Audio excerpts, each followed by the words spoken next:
Bonjour à tous et chers amis, avant de commencer cet excellent entretien que j'ai mené avec le maître du Logos, chers amis, il est temps pour moi de vous dire, vous avez 5 € offerts chez Contre-Culture avec le code KENTRA5. Donc chers amis, moi je vous conseille, voilà, le dernier livre évidemment du maître du Logos avec le code KENTRA5. Vous avez, je le rappelle, 5 € offerts sur Contre-Culture, la maison d'édition du maître du Logos. N'oubliez pas que la culture c'est le plus important, il faut s'instruire justement pour pouvoir débattre et pour pouvoir gagner. Surtout n'oubliez pas de mettre un pouce bleu, de vous abonner à la chaîne les amis, c'est très important, et de partager cette interview partout sur les réseaux sociaux. Reprenez des petits extraits, mettez-les sur X, mettez-les sur Instagram, etc.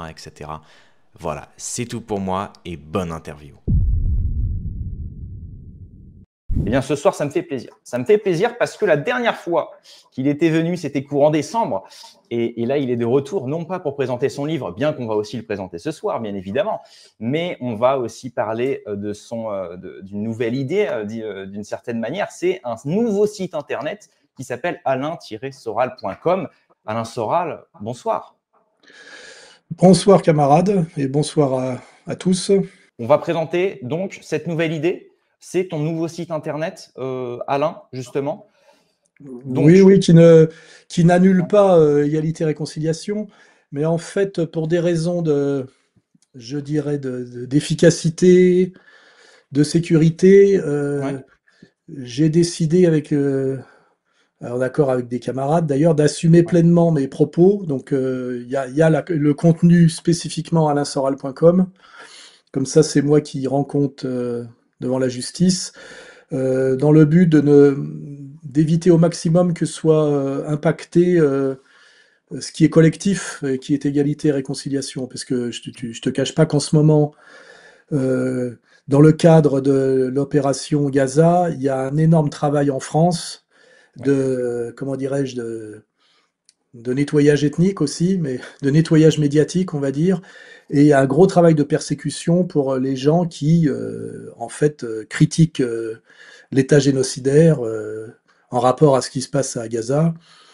Et donc, je prends un peu les devants, parce que je sais très bien que je vais être attaqué en proportion de ce que, non pas de ce que je fais, puisqu'en fait je ne fais que dire en réalité. On n'a pas tellement d'autres moyens que le commentaire. Donc j'ai décidé de prendre une relative autonomie, ça s'appelle alain-soral.com. C'est ça.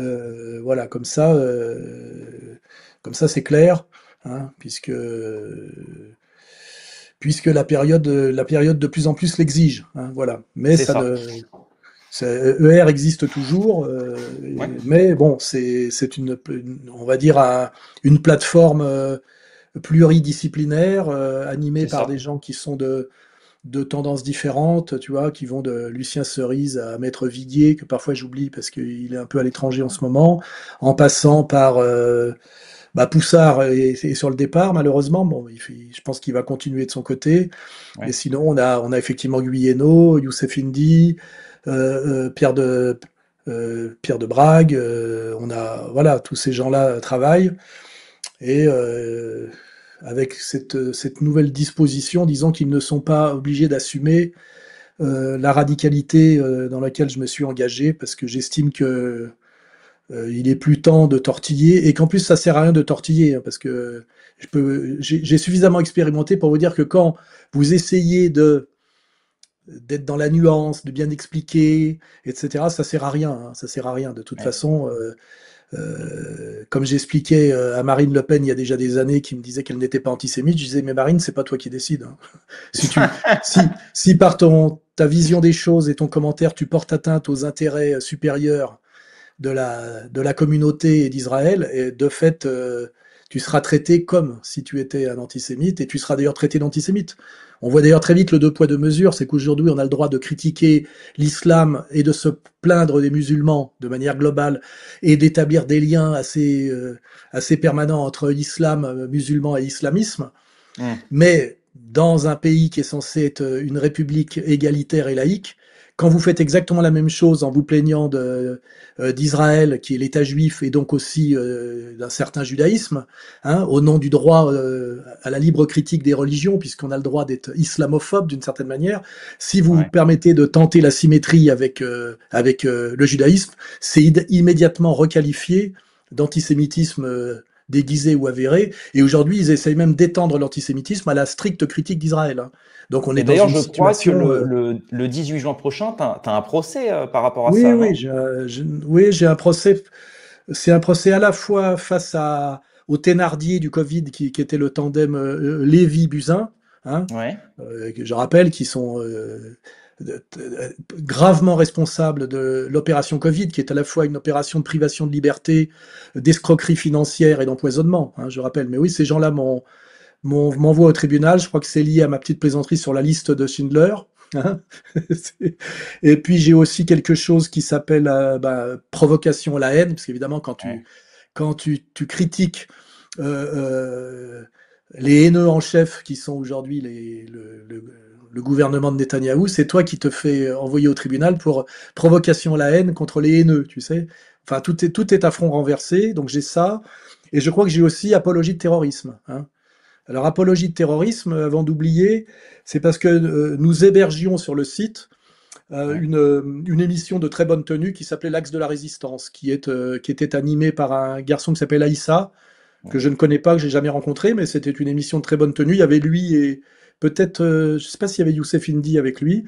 Et je sais que ce garçon a été arrêté, mis en détention provisoire, et il est accusé d'apologie de terrorisme. C'est-à-dire qu'aujourd'hui, quand on critique de façon argumentée l'État israélien, qui je rappelle est un État terroriste dès son origine, hein, qui a même eu à son sommet, c'est-à-dire à sa présidence, des types comme Israël Shamir, qui étaient des poseurs de bombes, hein, qui contrevient à toutes les résolutions de l'ONU depuis en gros 1948. Mais bon, le problème aujourd'hui en France, c'est de vous envoyer au tribunal et de vous mettre en prison avec descente de police, voire passage à tabac, hein,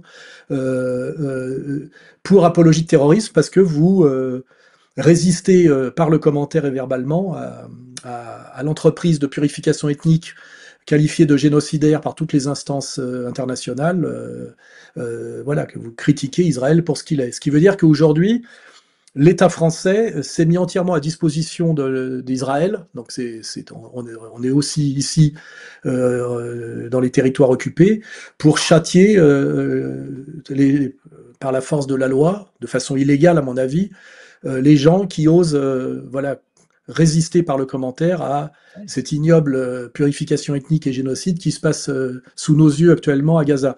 Et moi, pour avoir hébergé en tant que président d'Égalité et Réconciliation et directeur de la publication de fait du site Égalité et Réconciliation, je me retrouve convoqué chez un juge d'instruction pour, comment dirais-je, les commentaires de ce jeune Aïssa, qui par ailleurs sont les commentaires qui sont incriminés sont des commentaires sur X, alors que je ne les connais pas, ces commentaires, je ne les ai jamais relayés, et en fait c'est simplement parce que où nous avons hébergé une émission de ce jeune homme, ce dont je suis très fier. J'ai validé ces émissions, elles étaient de très bonne tenue, hein, évidemment.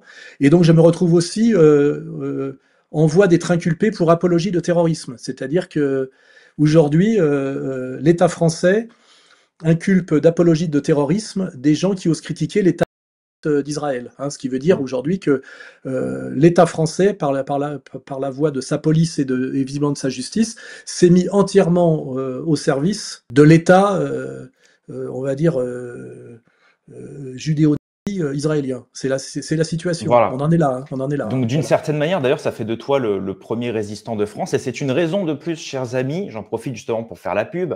Je vais le mettre juste à l'écran, juste ici. C'est justement aller sur le nouveau site, donc, d'Alain Soral. D'une certaine manière, c'est aussi un moyen de le soutenir parce que là, effectivement, on se rend compte que Alain et pas que lui sont très embêtés, effectivement, pour avoir simplement s'être scandalisé de ce qui se passe à Gaza. Donc là, je montre quelques images. Hein. Là, on a effectivement donc là, il y a une nouvelle VOD, plus contumeur, tirée évidemment du livre que j'ai juste ici. On a repris le titre parce que c'est un bon titre, mais en fait, c'est une émission de commentaires d'actualité qui fait plusieurs heures avec une grosse post-production.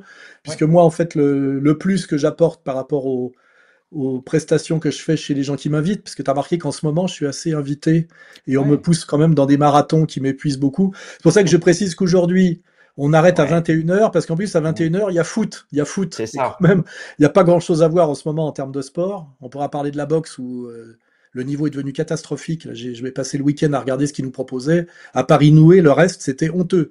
Il y a vraiment un vrai problème avec la boxe anglaise en ce moment. C'est Ouais. catastrophique. Mais bon, là, il y a L'OIP deux belles septième, ouais. demi-finales. Il y a deux belles demi-finales. Ouais. Et comme on a besoin de se détendre un peu et de penser à autre chose, parce qu'on ne peut pas penser qu'à Gaza toute la journée, malheureusement, il Oui. faut se détendre un peu. À 21h, on plie les Gaules et on va regarder la première demi-finale. Je crois que c'est le Barça contre l'Inter, je crois. Hein, c'est ça? C'est ça. Donc Voilà. voilà, donc sur le site, chers amis, donc vous avez la nouvelle VOD, comme je l'ai dit, donc plus contumeur, 3 heures de VOD où c'est vraiment de la punch et du logos, j'ai envie de dire. On a aussi, parce que maintenant ça marche sous forme d'abonnement mensuel, on a le courrier d'Alain Soral. Une fois par mois, recevez le bloc-notes d'Alain Soral, ça c'est génial, ça c'est vraiment génial. Et moi, mon petit préféré, j'avoue, c'est Alain Soral en live. Voilà, c'est c'est pour ceux qui prennent l'abonnement à 40 € par mois. Voilà, vous avez accès évidemment donc à ce qu'on a là finalement, les prestations d'Alain Soral en live, sauf que vous posez vos questions, bien évidemment. Voilà, donc c'est un beau projet. Je te souhaite que Oui, ça et réussisse, Alain.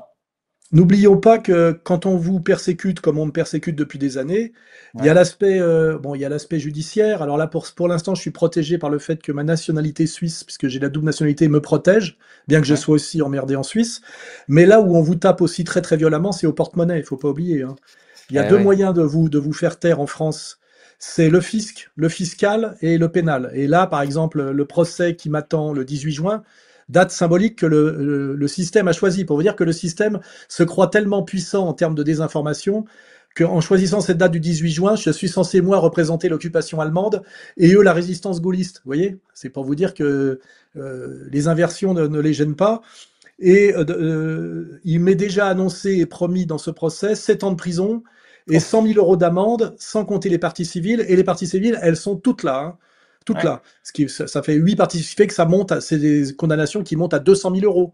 Donc il faut voir ce côté de tentative d'extermination par l'argent, ouais, en plus de promesses d'embastillement, sachant que déjà je suis interdit de compte en banque, de PayPal, de YouTube bien évidemment, pour non-respect des règles de la communauté. Je ne sais ni de quelles règles ni de quelle communauté il s'agit, mais comme c'est entièrement privé, de toute façon c'est ouais, une justice privée. Hein. C'est un peu, tu sais, comme dans les westerns, tu sais, à l'époque un peu dangereuse, tu sais, où les États-Unis n'étaient encore pas tout à fait les États-Unis, où tout se réglait de façon, tu vois, c'est le ouais. shérif qui décidait, tu vois, et on est un peu, c'est un peu une logique et une justice de shérif, YouTube, tu vois, c'est eux qui décident, tu sais pas pourquoi, ils ont pas à se justifier, et ils te coupent le sifflet du jour au C'est lendemain, ça, et en exactement. Et général, on heureusement, voit que il y a beaucoup de chaînes qui t'invitent maintenant et franchement, ça fait plaisir. D'ailleurs, je voulais justement qu'on passe à la deuxième question. C'est justement en rebondissant sur la prestation que tu as eue chez Géopolitique Profonde face à Divisio. Est-ce que tu pourrais nous faire un petit retour justement sur ce débat et qu'est-ce que tu as pensé finalement de l'attitude de Fabrice Divisio? bah déjà, moi, comme je suis interdit de YouTube, et puis que YouTube a fermé récemment, je crois, trois de nos comment dirais-je, comptes périphériques, tu sais. Je crois Hum, qu'ils ont fermé Contre-Culture, ils ont fermé Résistance École et révolutionnaire. Réinformation. Ouais. Ils ont tout fermé. C'est-à-dire qu'il y a vraiment une très grosse offensive aujourd'hui pour les gens qui résistent et qui tiennent tête au sionisme. Hein. Donc, mon principe, moi, c'est quand on m'invite ailleurs chez des gens qui, eux, ne se sont pas encore fait fermer leur compte, eh ben, j'y vais parce que ça me permet de rester présent. Parce que je suis toujours agacé quand les gens me disent ah, on vous voit plus sur YouTube ou qu'est-ce que vous devenez. Tu sais, les gens sont quand même. Oui, Voilà, ça sert à ça. Et il faut comprendre que même si on te dit il y a Odyssée, il y a je sais pas toi quoi, Rumble, il n'y a pas d'équivalent de YouTube en termes de visibilité et de bande passante. Et c'est ça le vrai problème qu'on a on va dire dans la résistance, c'est qu'il n'y a pas d'alternative au système SWIFT, c'est-à-dire au système bancaire de l'Occident collectif, et il n'y a pas oui. d'alternative au niveau de la visibilité à YouTube. Le seul truc où on a un petit peu un peu de liberté, c'est le X. Et ça, j'en remercie d'ailleurs Elon Musk. Rien que pour ça, je pense qu'on peut remercier Elon Musk, hein, même si on peut avoir Oui. des critiques par ailleurs. C'est que sur X, depuis qu'il l'a racheté, il y a une liberté totale. Bon, ce qui n'empêche pas d'être envoyé au tribunal, hein, parce que les types font des signalements en permanence, mais l'espace de liberté, il est aujourd'hui sur X. Mais tant que X n'est pas devenu une plateforme équivalente à YouTube, Et ben, quand tu es viré de YouTube, tu perds les 9 dixièmes de ta visibilité du jour au lendemain. Et la vraie menace du système, elle est d'abord celle-là. C'est Et ça. les gens comprennent très bien ce qu'il faut raconter pour ne pas être viré de YouTube. Et ce qui était incroyable aussi, c'est le deux poids deux mesures. C'est que tu peux rester présent sur YouTube en crachant toute la journée sur, par exemple, sur les musulmans, l'islam, etc. Mais Mhm. dès que tu es un petit peu critique sur ceux qui se tiennent en face, eh ben, tu dégages très très vite. Et les gens le savent. C'est pour ça qu'il y a des gens qui non seulement mettent de l'eau dans leur vin, mais à un moment donné, quand ils ont pris l'habitude de se servir de YouTube comme un moyen de vivre sans trop travailler, tu sais, ce qu'on appelle un YouTuber professionnel.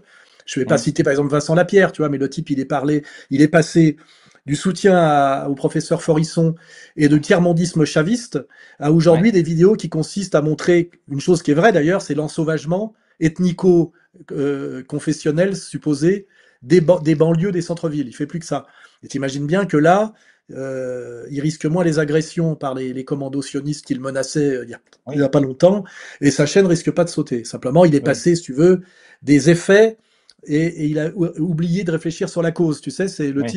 c'est le type qui ne montre plus que les effets. Alors, il y en a qui s'en contentent, tu vois, mais pour moi, ça s'appelle passer du micro-trottoir au trottoir, tu vois, si je veux être un peu métaphorique. Et ça, c'est la chose dans laquelle malheureusement on est tenté de tomber quand on voit qu'on Oui. a une certaine audience sur YouTube, que ça permet de prendre un peu de pognon et peut-être de lever des gonzesses, mais qu'à un moment donné, il y a des sujets qui vous valent des signalements, des avertissements, et très vite, au bout du deuxième signalement avertissement, vous sautez. Et c'est pour ça qu'aujourd'hui, il y a une pente naturelle vers ce qu'on appelle la pente des droits tardés, tu vois. Alors je Oui. parlerai pas des gauchistes, parce que les gauchistes, eux, ils sont pas censurés, ils sont quand même ils sont tellement dans le système depuis tellement longtemps que même s'ils deviennent un peu gênants parce que étant donné qu'ils ont été biberonnés à l'antiracisme, ils prétendent quand même combattre Israël tout en luttant contre l'antisémitisme. Je sais si tu vois comme ça, tu, comme ça peut être efficace comme combat. Tu Oui. sais, Oui. en permanence, quand tu combats le sionisme, de bien prendre garde de ne pas pouvoir être traité d'antisémite. C'est-à-dire que tu avances les deux mains attachées dans le dos, tu vois, tu vois ce que je veux dire. Enfin bon, donc si tu veux, aujourd'hui, on a quand même des gauchistes qui, eux, ont tout loisir de raconter leurs bêtises sur YouTube. Et malheureusement, des droits tardés qui, avant, pouvaient incarner une certaine opposition à tout ce système de domination et qui se sont, dans la grande majorité, aujourd'hui ralliés, un peu sur Ouais. l'image du RN, parce que ça leur permet d'exister, d'éructer aussi, tu sais, de faire passer une colère qu'on leur a interdit d'exprimer depuis 30 ans. Et je rappelle que ceux qui les poussent aujourd'hui à exprimer cette colère contre l'ensauvagement de la France par les Ouais. musulmans, je prends leur définition à eux, hein, elle est forcément à relativiser, et ceux qui les poussent aujourd'hui à exprimer leur colère sont les mêmes qui leur ont interdit de l'exprimer, et surtout qui ont persécuté Jean-Marie Le Pen, qui annonçait depuis des décennies et décennies le danger de remplir la France d'immigrer dans une période de chômage d'ailleurs, qui n'étaient ni européens, ni chrétiens de culture. Tu vois ce que je veux dire? C'est Hum. Le Pen a montré ce danger pendant des décennies, et ceux qui l'ont persécuté à mort pendant des décennies sont les mêmes aujourd'hui qui invitent tous les droits tardés à s'en prendre, tu sais, au gros problème de l'islam en France. Tu vois, Et ce sera c'est d'ailleurs un des sujets de l'interview, mais on va revenir à la question principale, si tu le veux bien, Alain. C'est ton débat face à Divisio. Qu'est-ce que tu as pensé de Divisio? Ah oui, oui, j'avais Parce oublié, qu'il a excuse-moi, quand c'est même eu bien du de... courage quand même Oui, oui, d'être face à toi.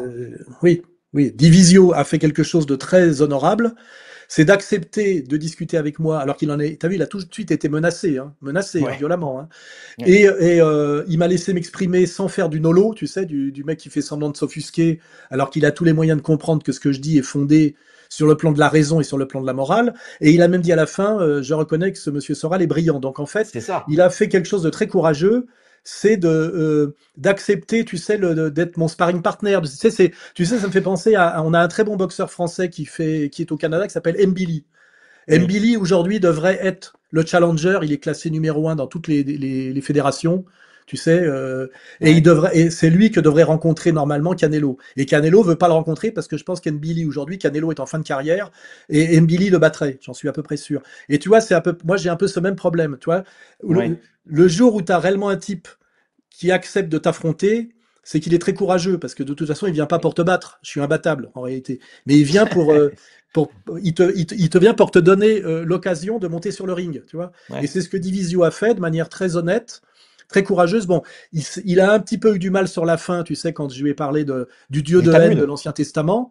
Mais Ouais. ça, c'est très bien, parce que ça m'a permis de lui donner des pistes pour étudier cette approche, effectivement, que dans l'Ancien Testament, en fait, il y a deux dieux qui n'ont d'ailleurs pas le même nom, et tantôt c'est le Dieu qui s'est transmis, je dirais, aux chrétiens et qui a permis le lien entre l'Ancien et le Nouveau Testament, tantôt c'est le diable, tu vois. Et à mon avis, à partir du virage talmudiste, les juifs qui n'ont pas rallié le Christ, puisque je rappelle que c'est des juifs qui ont créé le christianisme, donc moi je le dis, bien sûr, il y a cette filiation, mais les autres ont refusé absolument cette lecture chrétienne de l'Ancien Testament et se sont radicalisés par le talmudisme, et eux, en fait, on peut dire aujourd'hui, de façon métaphorique et même théologique, que leur Dieu est le diable. Et d'ailleurs, je suis désolé, on a les travaux pratiques de Gaza pour le vérifier. Hein. Il faut avoir comme Dieu le diable pour se permettre de faire ce que ces gens-là font en ce moment au peuple de Gaza. Hein. Je le rappelle, il faut le dire bien fort, et c'est la seule chose à dire d'une certaine manière. Tout le reste, c'est de l'enfumage, quoi. Voilà. Donc, Divisio a été honnête d'accepter simplement de discuter avec moi. Ce qui ne veut pas dire d'ailleurs que moi je serais prêt à discuter avec n'importe qui, tu sais, notamment des espèces d'anciens flics qui ont des QI de 80 et qui ne connaissent que l'injure. Moi je veux bien discuter avec des gens qui ont un certain niveau un certain bagage, un certain niveau de culture. Entre qui tu voudrais débattre là, par exemple, si tu avais le choix? Bah moi par exemple, si André Berkoff, que je connais bien, m'invitait, évidemment à distance, parce que je ne peux pas mettre les pieds en France, à débattre avec lui, je pense que je lui tiendrai tête de manière sérieuse, parce que c'est un type qui est formé, hein, je le connais bien. Mais par contre, je me tiendrai de façon un peu plus frontale par rapport à lui que l'a fait par exemple récemment Dieudonné, tu vois, qui s'est quand même... Enfin, tu vois, le deal, c'était en gros, nous avons tous souffert, tu sais. Moi, j'ai pas ce joker, tu sais, de me prétendre africain quand ça m'arrange, tu vois. Pour, tu sais, nous avons tous beaucoup souffert, tu vois. J'ai pas ce joker, tu vois. Donc, mais on sent qu'à un moment donné, c'est là-dessus que jouent les gens qui aujourd'hui essayent de ramener, tu sais, l'esclave dans l'enclos, hein. C'est ça qui est en train de se jouer. Donc Berkoff, pourquoi pas. Bah écoutez, moi, si Berkoff écoute tu sais, ça, Youssef Indy l'avait proposé aussi. Berkoff, tu vois, il est capable de valider l'histrion, là, comment il s'appelle, qui est assez drôle, en fait. Oui, Branquignol, là, Branco. Mais effectivement, inviter, par exemple, Youssef Indy, il en a très peur, parce que, en fait, ce qui fait peur à ces gens-là, quand même, c'est la culture, la capacité d'argumentation et le courage d'argumenter sans se laisser désarçonner par, tu sais, par les anathèmes, tu sais, le fameux rayon paralysant, tu vois, qui est antisémite, quoi, tu vois. Et c'est vrai que c'est très très difficile. On ne débat jamais. J'en parlais récemment à quelqu'un qui me disait, regarde le merveilleux débat entre Boutan et Steiner sur Antigone. Je disais, mais je suis désolé, il y en a un qui a les mains attachées dans le dos parce que c'est un ancien pétainiste, et puis l'autre qui a les pleins pouvoirs, et c'est un peu le juge d'application des peines, tu sais, qui fait danser celui qui est du mauvais côté de l'histoire, tu vois. Ça m'impressionne pas du tout. En réalité, il ne peut pas y avoir de discussion à armes égales entre des gens qui ont les pleins pouvoirs depuis 1945 et qui dictent ce qu'est la morale, ce qu'est la loi et ce qu'est le sens de l'histoire, et des gens qui le conteste sur certains points, tu vois, parce que c'est en général on conteste sur certains points. Donc déjà, si tu veux aller dialoguer, je le dis ouvertement, avec un juif, quand toi-même tu ne l'es pas, parce que si tu es juif critique de gauche, tu peux encore à peu près y arriver, ça s'appelle le monde diplomatique, tu vois. Mais t'arrives pour, tu sais, ça s'appelle jouer à l'extérieur, tu vois. Et puis jouer à l'extérieur avec un gars qui a un fer à cheval dans chaque gant, et tu sais, et l'arbitre qui a été acheté par la mafia, tu vois. Donc ça veut dire que c'est une énorme épreuve de courage. Ce que j'ai vécu d'ailleurs assez souvent dans ma vie, à l'époque où c'était encore un peu possible, tu sais, d'aller au casse-pipe comme ça. Mais aujourd'hui, moi, ils ont très bien compris qu'il n'en était même plus question. C'est pour ça que quand un Divisio qui est passé par Hanouna dit j'accepte de discuter avec Soral sans problème, les gens le menacent, il dit vous ne me ferez pas vous ne m'imposerez pas le silence par la menace, parce que ces gens-là fonctionnent que par la menace, hein, et l'injure. La menace et l'injure. Il y a l'argumentation, il y a longtemps qu'ils l'ont abandonnée. C'est plutôt d'ailleurs l'argumentation qui les a abandonnés. Ils ne connaissent que l'injure et la menace. Moi, je ne vis que d'injures et de menaces toute la journée. Hein. Et donc, que Divisio ce soit en plus bien tenu, c'est-à-dire que il a pas triché, tu vois. Il a quand même admis que mes arguments étaient fondés. Franchement, je dis respect, parce qu'il y a des gens qui disent oui, Divisio ceci, Divisio cela. Moi, je ne connais pas Divisio, je connais pas son passé.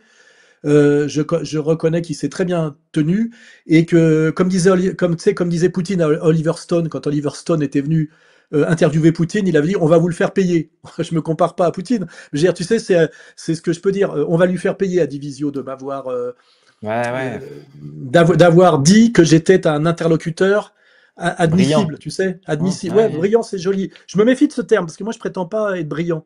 Je prétends chercher être juste et chercher l'exactitude qui mène à la vérité. Brillant, ça peut être péjoratif pour moi, tu vois. Ouais. J'ai connu une époque où un type comme Narb était brillant, tu vois, mais peut-être il cherchait peut-être un peu trop à être brillant. Et puis il s'est un peu ébloui par sa propre brillance, tu vois. Ouais, moi, je cherche pas à être brillant. Je cherche à être exact et à être juste. Et juste sur le plan des faits et juste sur le plan de la morale. Et les deux doivent être totalement articulés. Et moi, ce que j'aime, c'est qu'on peut dire Soral est un ennemi, Soral est radical, on peut dire ce qu'on veut, mais dire que Soral est un menteur, Soral est un fou, ça, c'est les coups au-dessous de la ceinture. Et malheureusement, l'ennemi n'a plus que ça. Je crois d'ailleurs que je ne sais pas si je dis quelque chose qui est su ou pas su, mais j'ai eu Pierre Jovanovic au téléphone il n'y a pas longtemps, et il m'a dit qu'il avait subi une énorme descente de police et qu'il y avait eu une tentative de l'incarcérer pour raison psychiatrique, tu sais. Et comme par hasard, c'est quelqu'un qui aujourd'hui se tient très très bien par rapport à ce qui se passe à Gaza, c'est-à-dire qui ose une critique qui est proportionnelle à ce qui se passe, parce qu'en réalité, c'est ça moi que j'exige. Il faut aujourd'hui qu'on ose proposer une critique qui est proportionnelle à ce qui se passe. Or, ce qui se passe est au-delà de tout ce qui est acceptable, et même de tout ce qu'on n'a jamais vu pratiquement depuis je sais pas, je dirais pas de toute éternité, mais c'est monstrueux ce qui se passe en ce moment. Et pour rappel, Jovanovic avait dit que Israël contrôlait tous les médias en France, donc ça c'était très connu de sa part. Et on va passer à la prochaine question, Alain, si ça te dérange pas. Justement, il y a quelques années, tu avais mis un slogan. C'était le Front de la foi, mettant en avant un moyen de trouver un apaisement entre les patriotes français et les patriotes de confession musulmane. Donc là, ça me rappelle beaucoup ce que tu viens de. D'ailleurs, les musulmans sont censés être français quand même, c'est-à-dire les patriotes de souche bien sûr. Par rapport aux patriotes, on va dire, de branche, tu sais, qui effectivement sont majoritairement musulmans et musulmans issus des pays du Maghreb et du Sud, parce que c'est pas je rappelle que c'est pas des Malaisiens, c'est pas des Mélanésiens, je rappelle que c'est pas des Perses, tu vois. Aujourd'hui, on amalgame musulmans, racailles de banlieue et immigrés nord-africains, et particulièrement d'ailleurs algériens. En réalité, on nous demande, tu sais, d'être très nuancés. On ne doit pas confondre juifs, sionistes, tu sais, j'aime bien, j'adore. C'est vrai. Les sionistes, mais pas les juifs. Il est difficile de critiquer Israël, l'Israël de Netanyahou, l'Israël tel qu'il se présente aujourd'hui, qui fait référence au Deutéronome ou à Isaïe, et en permanence à l'Ancien Testament dans sa lecture talmudique, pour justifier la purification ethnique et le génocide qui perpétue en ce moment. C'est difficile aujourd'hui de critiquer Israël sans à un moment donné qu'il y ait un petit lien d'autorité avec le judaïsme, notamment le judaïsme talmudique. Et des gens qui prétendent qu'on peut critiquer Israël sans à un moment donné parler de la question fondamentale que des gens qui prétendent qu'ils sont le peuple élu et que la terre leur est promise, parce que Dieu leur a donné, sont des gens qui, de fait, déclarent la guerre au reste de l'humanité. C'est une déclaration de guerre. Et qu'on voit d'ailleurs que, voilà, on voit comment ça se passe en Palestine. Ils arrivent de Pologne, ils arrivent de Russie, ils prennent le contrôle d'un territoire, ils purifient ethniquement les gens, et ils estiment qu'ils peuvent le faire jusqu'au bout, parce que selon leur religion, ce sont des animaux. C'est exactement ça qu'ils disent. C'est pas moi qui fabule. Donc aujourd'hui, et ça c'est le message que j'envoie aux gens de LFI, qui sont dans des contradictions insolubles, qui soit sont un manque de culture ou une immense lâcheté, c'est qu'aujourd'hui, quand on veut combattre, comme le fait d'ailleurs Caron, qui est assez honorable, parce que quand il était véganiste, il me fatiguait un peu, mais là, je reconnais qu'il se tient assez bien sur cette question, et qu'à un moment donné, la notion de terre promise, c'est déjà la Palestine occupée, mais que quand on comprend bien et qu'on écoute bien les rabbins, c'est même la totalité de la terre. Voilà. Donc, on est face à une question simple, c'est qu'aujourd'hui, on a le droit de critiquer l'islam parce que l'islam serait amènerait intrinsèquement à l'islamisme. Bah ça, c'est le discours Zemmour.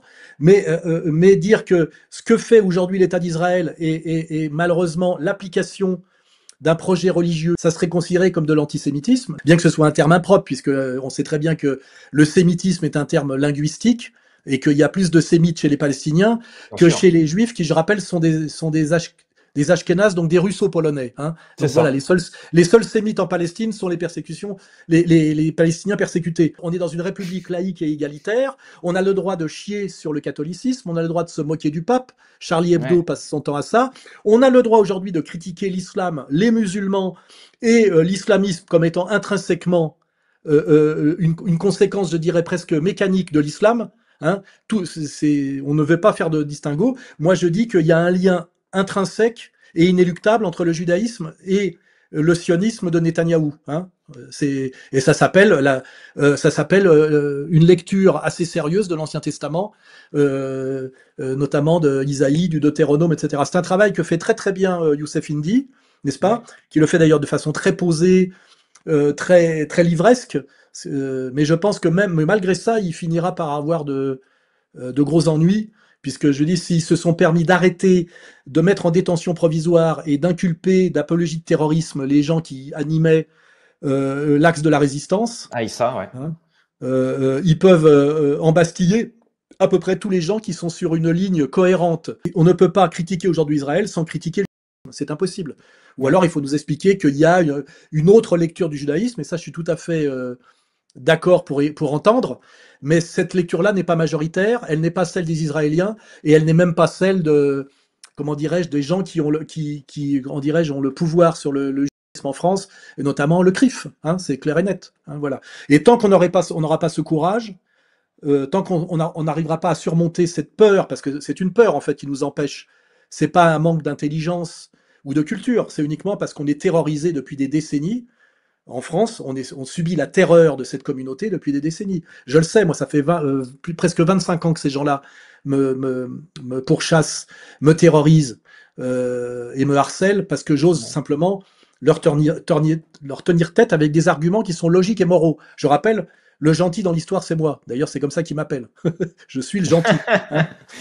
Voilà. Alors, et tant qu'on n'aura pas ce courage, ça sert à rien. Le reste ne sert à rien. Tu vois ce que je veux dire? À ce moment-là, sinon, il faut changer de planète. Hein. Sur la question des musulmans, justement, tu avais dit un truc chez GPTV, tu avais dit justement que l'État français diabolise les musulmans de France, mais autorise la construction de centaines de mosquées. Donc, Alain, ma question est la suivante. Si toi, tu étais au pouvoir, comment tu réglerais cette problématique, justement? Alors, moi, je ne nie pas du tout, parce que je pense que la sensibilité identitaire est totalement justifiée. Il y a eu l'organisation en France depuis, on va dire, le regroupement familial notamment. Je rappelle que c'est sous des présidents de droite. Hein. C'est le tandem Giscard-Chirac, en gros. Hein. On a organisé une immigration de peuplement avec un droit du sol intégral, alors qu'on était déjà rentré après les 2 chocs pétroliers, en gros, enfin le premier et le deuxième qui allait arriver, dans une récession économique. Donc on n'était plus du tout dans la logique de ce qu'on appelle Sonacotra, c'est-à-dire des travailleurs déplacés qui venaient aider à la reconstruction et au boom économique, mais qui n'amenaient pas leur famille et qui ne faisaient pas d'enfants ici. On est passé de ce qu'on appelle l'immigration de peuplement par la politique du regroupement familial. Et ça a été voulu par le patronat français, les loges et la droite de gestion libérale, voilà. Hein. Et c'est de là que tout est parti. Et le premier qui a dit que tout ça était très dangereux, c'est Jean-Marie Le Pen. Il a été combattu à mort, je rappelle, sur ordre du Bnei-Brit, c'est-à-dire de la plus haute instance communautaire et maçonnique. Donc là, il faut se rappeler que pendant que les persécutaient Le Pen parce qu'ils disaient attention au danger de l'immigration de peuplement maghrébine et musulmane, ils se faisaient persécuter par les mêmes organisations, hein, qui par ailleurs organisaient non seulement le remplissement de la France de ces maghrébins musulmans, hein, ça c'est le rôle de Jean-Pierre Bloch, vous pouvez tout trouver dans les archives si vous cherchez, et puis les gens qui critiquaient, n'oubliez pas qu'il y avait SOS Racisme, qui avait inventé la petite main touche pas à mon pote, hein, pour qu'on n'ait pas le droit de se plaindre d'une certaine délinquance de banlieue, et je rappelle aux droits tardés aujourd'hui qui me traitent de dhimmi ou qui me demandent quand est-ce que je vais prendre ma carte au LFI, eux, ils l'ont déjà prise au Likoud, mais ils s'en sont pas rendus compte parce qu'ils sont trop bêtes, que je suis le premier à avoir dit qu'il y avait un ensauvagement dangereux et dramatique des banlieues qui était une forme de fascisme anti-français de souche, dès 2002, dans un livre qui s'appelait Jusqu'où va-t-on descendre, abécédaire de la bêtise ambiante. Et rappelez-vous que quand j'avais sorti cette tirade, j'étais le premier chez Ardisson en 2002, j'avais à côté de moi une actrice qui s'appelle Anouk Aimé, qui est juive, qui s'était levée parce qu'elle avait des vapeurs, tellement ce que je lui disais lui semblait insupportable. Bon, aujourd'hui, je pense qu'elle est décédée, mais ce qui est marrant, c'est qu'aujourd'hui, les mêmes qui trouvaient insupportable ce que je disais à l'époque, aujourd'hui, en gros, je dirais appel à la ratonnade. Et en réalité, si je veux faire un parallèle, il y a eu dans les années 70 en Italie, ce qu'on appelait les années de plomb, des organisations qui s'appelaient Gladio, qui étaient en fait liées à la CIA et à l'impérialisme américain, qui poussaient la jeunesse d'extrême gauche et la jeunesse d'extrême droite à se battre par des attentats sous faux drapeau, notamment l'attentat de Bologne, pour annuler, si tu veux, cette énergie de la jeunesse française, la neutraliser par un combat extrême gauche, extrême droite, qui a pu donner des choses très tristes, comme l'assassinat d'Aldo Moro par les Brigades Rouges internationales, etc. On sait aujourd'hui que tout était de la manipulation, notamment par une certaine loge P2. Donc, ce qu'il faut, c'est avoir cette culture et essayer de l'avoir. Et aujourd'hui, en France, toute proportion gardée, se passe la même chose. Il y a des gens qui contrôlent la politique et les médias en France, qui essayent de pousser la jeunesse, qui est la jeunesse, tu sais, qui a de l'énergie et qui a la naïveté pour aller se battre et qui n'a pas souvent le recul culturel, et donc d'aller se mettre en danger bêtement. On pousse une certaine extrême gauche à se battre avec une certaine extrême droite. Et moi, je trouve ça triste parce que les deux ont une certaine légitimité. Les identitaires ont raison de voir que leur pays est en train d'être transformé et ensauvagé par des jeunes qui sont protégés par la police, protégés par l'État et protégés par la justice, parce que je rappelle à un droit tardé qui veut tenter une opération d'anti-bolossage en banlieue, il va déjà se faire choper par la police, envoyer au tribunal et être convoqué et être condamné par les magistrats, tu sais, du syndicat d'extrême gauche, qui s'appelle le syndicat de la magistrature. Donc en fait, on les envoie au casse-pipe, alors qu'ils ont l'État français contre eux. Faut pas oublier. On les incite à faire on va dire de la ratonnade. Alors que derrière, l'État français a tout l'arsenal pour les envoyer en tôle. Hein. Et c'est pas Maître Golnadel qui va les sortir pour ceux qui avaient, tu sais, ceux qui avaient essayé à une époque, tu vois. Voilà. Et de l'autre côté, on a malheureusement cette extrême gauche biberonnée, si tu veux, à l'antiracisme, sous tutelle en fait des mêmes réseaux, on va dire trotskistes de gauche, qui étaient les étudiants juifs de France, SOS Racisme, etc. Hein, qui aujourd'hui pensent que leur combat prioritaire, c'est de lutter contre le fascisme de Marine Le Pen, tu vois, alors que c'était pratiquement un parti de centre-gauche. Et cette bêtise, on va dire déjà assez ancrée de l'extrême gauche, et cette nouvelle bêtise des droits tardés, pousse cette jeunesse de France à créer une situation de guerre civile, hein, alors que c'est la première chose qu'il faudrait éviter. Et pour ça, il faut admettre qu'il y a un vrai problème en France, comment dirais-je, de délinquance, ce que j'appelle moi la délinquance ethnique. Mais ça devrait se régler politiquement. Mais pour ça, il faudrait qu'on ait le pouvoir, tu vois. Tu ferais quoi justement si tu étais au pouvoir, toi, pour régler tout ça, là, cette tension, ce climat de guerre civile? Bah déjà, je ferais respecter la loi. Je vois pas pourquoi il y a des zones de non-droit en France, des zones de non-droit en France. J'arrêterais drastiquement l'immigration parce que je rappelle que les mêmes qui aujourd'hui, avec une vision, tu sais, un double langage libéral, te disent qu'il y a un danger de l'islam en France, alors qu'en fait c'est un danger de l'immigration incontrôlée, hein, on voit très bien. Ce sont les mêmes qui ont des projets, des logiques économiques, où ils te disent en gros qu'il faut faire rentrer le maximum de migrants parce que le taux de natalité en France est trop bas et qu'il faut faire baisser le coût du travail par rapport à la compétitivité, tu sais, de la mondialisation, et qui à la fois critiquent les musulmans, mais font venir le maximum d'immigrés qui par ailleurs sont souvent des musulmans du Sud. Donc il y a un double langage absolument dégueulasse. Et la question, c'est qui profite de ce double langage? En réalité, qui profite de ce double langage? Le pouvoir macronien et ceux qui sont derrière, hein, parce que eux se maintiennent en fait au pouvoir, comme je le dis, par l'équilibre produit, tu sais, par une lutte horizontale entre, on va dire, les adeptes de LFI et les adeptes du RN, tu vois. Et en fait, et le LFI et le RN sont dangereux parce qu'en fait, ils s'annulent, si tu veux, ils s'annulent en opposition horizontale, en ne gérant chacun que la moitié du problème. C'est-à-dire qu'il y en a qui luttent contre le fascisme, mais qui ne voient pas le problème le problème de la délinquance immigrée et le problème même du dumping social, etc. Et de l'autre ne voit que le problème des musulmans. Or, le problème des musulmans a été créé de toutes pièces. Ce ne sont pas des armées d'invasion. C'est pas comparable avec comment les Turcs ont à un moment donné assiégé les murs de Constantinople.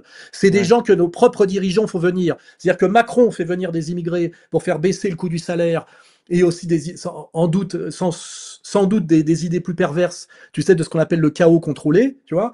Et on a des droits tardés qui vous disent l'islam a un projet de conquête, alors qu'ils n'en ont pas vraiment les moyens si on voulait simplement être la France, tu vois. Et puis de l'autre côté, des antiracistes idiots qui disent fasciste, vous êtes raciste. Et tant qu'on en sera dans cette situation de merde, la France va continuer à s'enfoncer.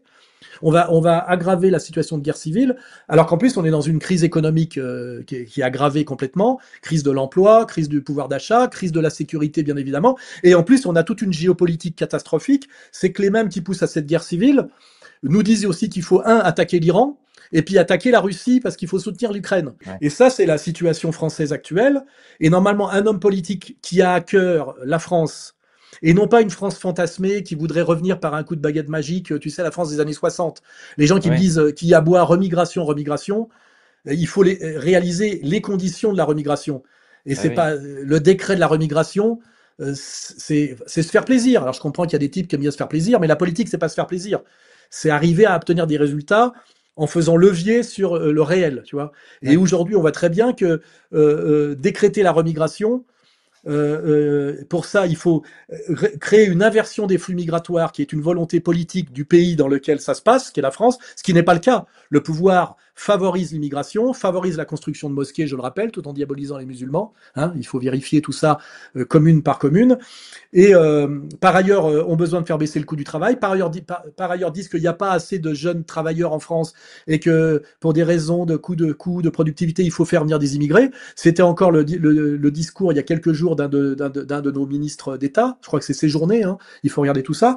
Donc, quand on est capable de faire cette analyse, c'est de dire il faut sortir du piège des droitards qui n'ont que le mot danger de l'islam à la bouche, et sortir du piège des gauchistes qui n'ont que le mot antifascisme et antiracisme à la bouche. Et malheureusement, il y a des gens qui ont intérêt à faire monter le niveau de bêtise de ces deux clans, de les faire s'affronter, comme dans la logique des années de plomb en Italie, parce que pendant ce temps-là, en s'appuyant sur ces deux hordes d'abrutis, qui sont d'ailleurs financés et soutenus, et le régime macronien qui va demain s'appeler le régime philippien, puisqu'on voit qu'ils veulent nous mettre, ils sont en train de nous raconter que le seul qui peut battre au deuxième tour Bardella, c'est Philippe. Enfin bref, ces gens-là se maintiennent au pouvoir en jouant de la bêtise de ces deux groupes, tu vois, les droitardés et les gauchistes. Et il n'est pas question de choisir son camp entre droitardés et gauchistes. Et tant qu'on se sera pas débarrassé des droitardés et des gauchistes, quand je veux dire débarrasser, c'est-à-dire qu'on n'aurait pas réussi à les ramener à la raison et au vrai patriotisme, la France va continuer à s'enfoncer. Hein. C'est voilà. Et si on voulait que ça change, ça pourrait changer assez vite si des vrais patriotes prenaient la tête de la France, comme à un moment donné, quand Poutine a pris la tête de la Russie, il a réglé le problème des oligarques, le problème de la guerre de Tchétchénie, etc., etc. Et on voit bien que Trump, s'il a réussi enfin à accéder au pouvoir aux États-Unis, essaye avec peu de moyens de régler le même genre de problème. Mais en France, il n'y a personne, Alain, il n'y a personne.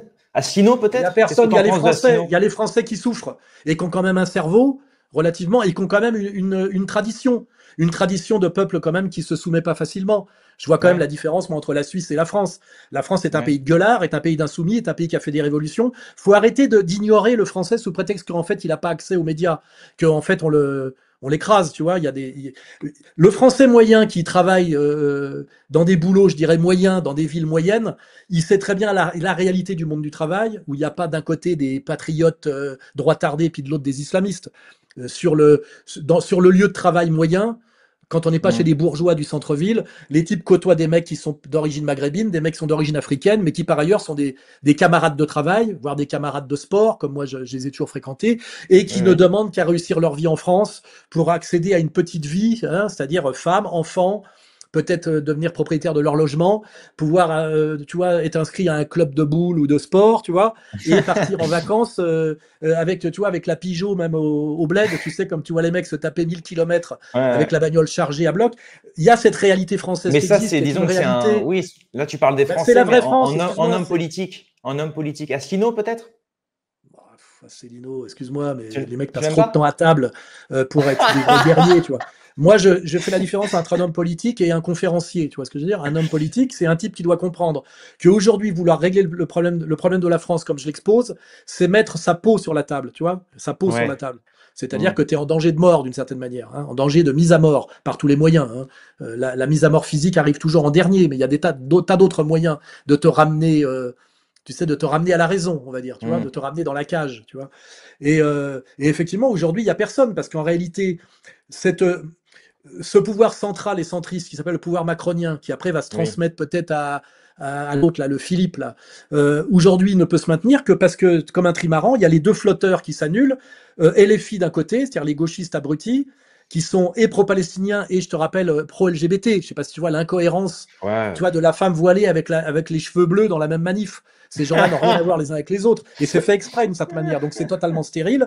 Et qui luttent contre Israël tout en luttant contre l'antisémitisme. Donc ça veut dire que c'est zéro, tu vois, en valeur absolue, ça s'appelle zéro. Et de l'autre côté, on a un ancien mouvement, on va dire, de droite patriote que Le Pen avait insufflé, qui se retrouve aujourd'hui le premier parti sioniste de France. C'est-à-dire qu'ils te disent, il faut prendre exemple sur Israël si on veut régler le problème de l'immigration incontrôlée, alors qu'Israël, je le rappelle, est un pays de gens qui viennent d'Europe centrale, qui sont en train de chasser les natifs, c'est-à-dire les Palestiniens, de leur pays. C'est-à-dire qu'il faut bien comprendre que si on fait un parallèle, en France, c'est nous les Palestiniens qui résistons pour ne pas être grands remplacés, comme dirait Monsieur Camus, qui parle beaucoup de grands remplacements, mais qui oublie de parler des petits remplaceurs. C'est-à-dire comment tout ça a pu être possible. Moi, je dis, je ne nie pas la volonté de grand remplacement, mais pour qu'il y ait eu grand remplacement, il faut d'abord qu'il y ait eu petit remplacement. Tu vois, il y a d'abord eu petit remplacement, puis après il y a eu petit remplaceur, et après on est sur une voie du grand remplacement. C'est possible. D'ailleurs, ce qui est intéressant, c'est que si on a grand remplacé le peuple de France par ces immigrés, c'est qu'on pensait qu'ils seraient plus dociles que les Français. Tu sais. Et puis on se rend compte qu'aujourd'hui, ils sont peut-être moins dociles que les Français, qui ont été quand même bien abrutis. Ces gens même qu'on a fait venir pour nous remplacer, aujourd'hui, on voudrait peut-être en faire autre chose. Alors évidemment, les droitards se disent, ah, c'est la bonne occasion, puisque ceux qui nous ont fait taire pendant 50 ans, ceux qui les ont fait venir veulent maintenant les virer. Travaillons avec eux. Je ne sais pas si tu vois la position ignoble de soumission et d'immoralité qui consiste à prendre exemple sur les Israéliens quand tu veux défendre ta terre d'origine par rapport à des envahisseurs. Je rappelle qu'en Israël, les envahisseurs, c'est les Israéliens. Hein, parce que l'Israël s'appelle la Palestine historique. Et il suffit de regarder qui sont les natifs, qui sont les sémites et qui sont les envahisseurs violents, étrangers et qui n'ont rien à voir avec ce territoire. Alors évidemment, après, on peut parler de la mythologie de l'Ancien Testament, mais là, on n'est pas dans l'histoire ou dans la politique. On est chez des mythomanes, donc on est chez... donc là, on est dans la clinique, c'est autre chose. Là, faut appeler l'ambulance. Hein, voilà. Donc, tu vois, là, je t'ai fait un résumé assez simple. Oui, donc et après, globalement, pour finir avec les droits tardés, parce que c'est eux le gros problème en ce moment. Tu vois, si vous êtes des patriotes et que vous pensez qu'en étant ce qu'on appelle national-sioniste, vous arriverez à un résultat. Vous êtes d'une infinie naïveté. Parce que votre parti s'appelle Reconquête. Reconquête, ça fait référence à la Reconquista. Et la Reconquista, c'est la manière dont les Aragonais et les Castillans se sont alliés pour chasser l'occupation musulmane qui avait duré plusieurs siècles, qui avait pris le contrôle de l'Espagne très catholique. Hein. Et je rappelle que la fin de cette épopée de Reconquête a fini par l'expulsion totale qui avait été collabo comme tu vois comme ça a été pour le décret Crémieux, tu vois, hein, voilà, je rappelle que les Bernard-Henri Lévy et ces gens-là qui jouent, tu sais, à la grande bourgeoisie française de souche sont des Algériens qui se retrouvent français par le décret Crémieux, hein, voilà, j'avais expliqué à Roya Boutelja ce que c'était. Et quand elle l'a dit une seule fois, elle en a parlé, elle a un peu disparu des médias. Hein. Donc je rappelle que les gens qui prétendent favoriser la Reconquista savent très bien comment ça s'est fini en Espagne. Une fois que, on va dire, les patriotes très catholiques ont libéré l'Espagne des musulmans, ils ont chassé. Donc moi je dis que ceux qui organisent cette guerre civile en ce moment et qui poussent les petits droitardés à ratonner ou à ratonner symboliquement parce qu'ils n'ont même pas les moyens physiques, ces gens qui les manipulent savent très bien que ça serait très dangereux en fait de faire cette Reconquista, puisqu'elle se terminerait probablement de la même façon qu'elle s'est terminée en Espagne en 1490, hein, à peu près. Donc ils font semblant. En réalité, ce qu'ils veulent, c'est maintenir une guerre civile larvée, parce qu'en réalité, ils favorisent les deux camps. Hein. Ils poussent à la fois les droitardés à vouloir agresser les musulmans, et en même temps, avec les lois antiracistes, le syndicat de la magistrature et les réseaux maçonniques, notamment du Grand Orient, ils maintiennent d'une autre façon tous les privilèges des racailles de banlieue. J'ai suffisamment été sur le terrain avec Dieudonné, parce que moi, ça me fait marrer les droitardés qui me disent que je connais pas le terrain, alors que ce sont des moyens bourgeois du centre-ville qui ont juste terrorisé par le bolossage, qui n'ont aucun les moyens physiques de mener aucune opération et qui ne connaissent rien au terrain. Moi, ce terrain, je le connais depuis plus de 20 ans. J'ai été à Mantes-la-Jolie, j'ai été à Saint-Leu-la-Forêt, j'ai été avec Dieudonné partout, et je sais très bien que en réalité, les mêmes qui poussent les droitards à se plaindre des racailles de banlieue, ces racailles de banlieue sont entièrement au niveau de ce qu'on appelle le caïda et l'indigénat, hein, au niveau des petits chefs. Je rappelle la famille Traoré, je rappelle les ennuis que j'ai rencontrés avec notamment le gang qui était derrière, comment il s'appelle, Joe Dalton. Vous voyez, j'ai vécu physiquement tout ça, je le sais. C'est qu'en réalité, on pousse les droitardés à, tu vois, on va dire au contre-bolossage, hein, et en même temps, on maintient tous les privilèges de la délinquance ethnique en banlieue, pour que ce soit bien des luttes horizontales qui s'annulent et que ce soit le chaos, parce qu'en réalité, les gens qui sont à la tête du pays ne peuvent se maintenir aujourd'hui que par le chaos, ce qu'on appelle le chaos contrôlé, la stratégie du chaos. Je n'ai rien inventé de tout ça, hein, je raccorde les morceaux du puzzle, voilà. Et quand on a compris ça, on se dit, c'est pas de savoir si je vais aller chez LFI ou ou je sais pas comment ça s'appelle, Frontière, Bardella. ou Frontière, oui, Bardella, Frontière aussi, oui. voilà. Mais je parle des jeunes parce qu'à la limite, Oui, le RN est Frontière. dans une logique de pouvoir et d'argent. Le problème, c'est qu'il faut à un moment donné occuper le terrain. Et moi, ce qui m'inquiète, c'est les jeunes qu'on pousse à aller occuper le terrain, Ouais, qui ont livre noir. qui ont plein de colère parce que ça fait 30 ans qu'ils se font humilier, insulter. Et là, on leur dit, tu peux un peu y aller. Mais en réalité, c'est pas vrai. Tu peux y aller. Et derrière, tu verras que la police et la justice française te fait payer le prix fort. Tous les types qui ont essayé le savent, hein. D'ailleurs, ça serait bien de les faire témoigner un peu, mais ils seront pas invités chez Hanouna pour raconter ce qui leur est arrivé quand ils ont voulu réellement, finalement, appliquer le programme que leur suggère Maître Golnadel. Tu sais, le type qui se bat pour la frontière, mais qui est patron d'une association qui s'appelle Avocats sans frontières. Tu sais, c'est la frontière pour qui veut, enfin, quand ça les arrange. Voilà. Et ça, c'est le vrai discours politique qu'il faut avoir, qui est un discours, je dirais, moral, stratégique, et aussi un discours de paix.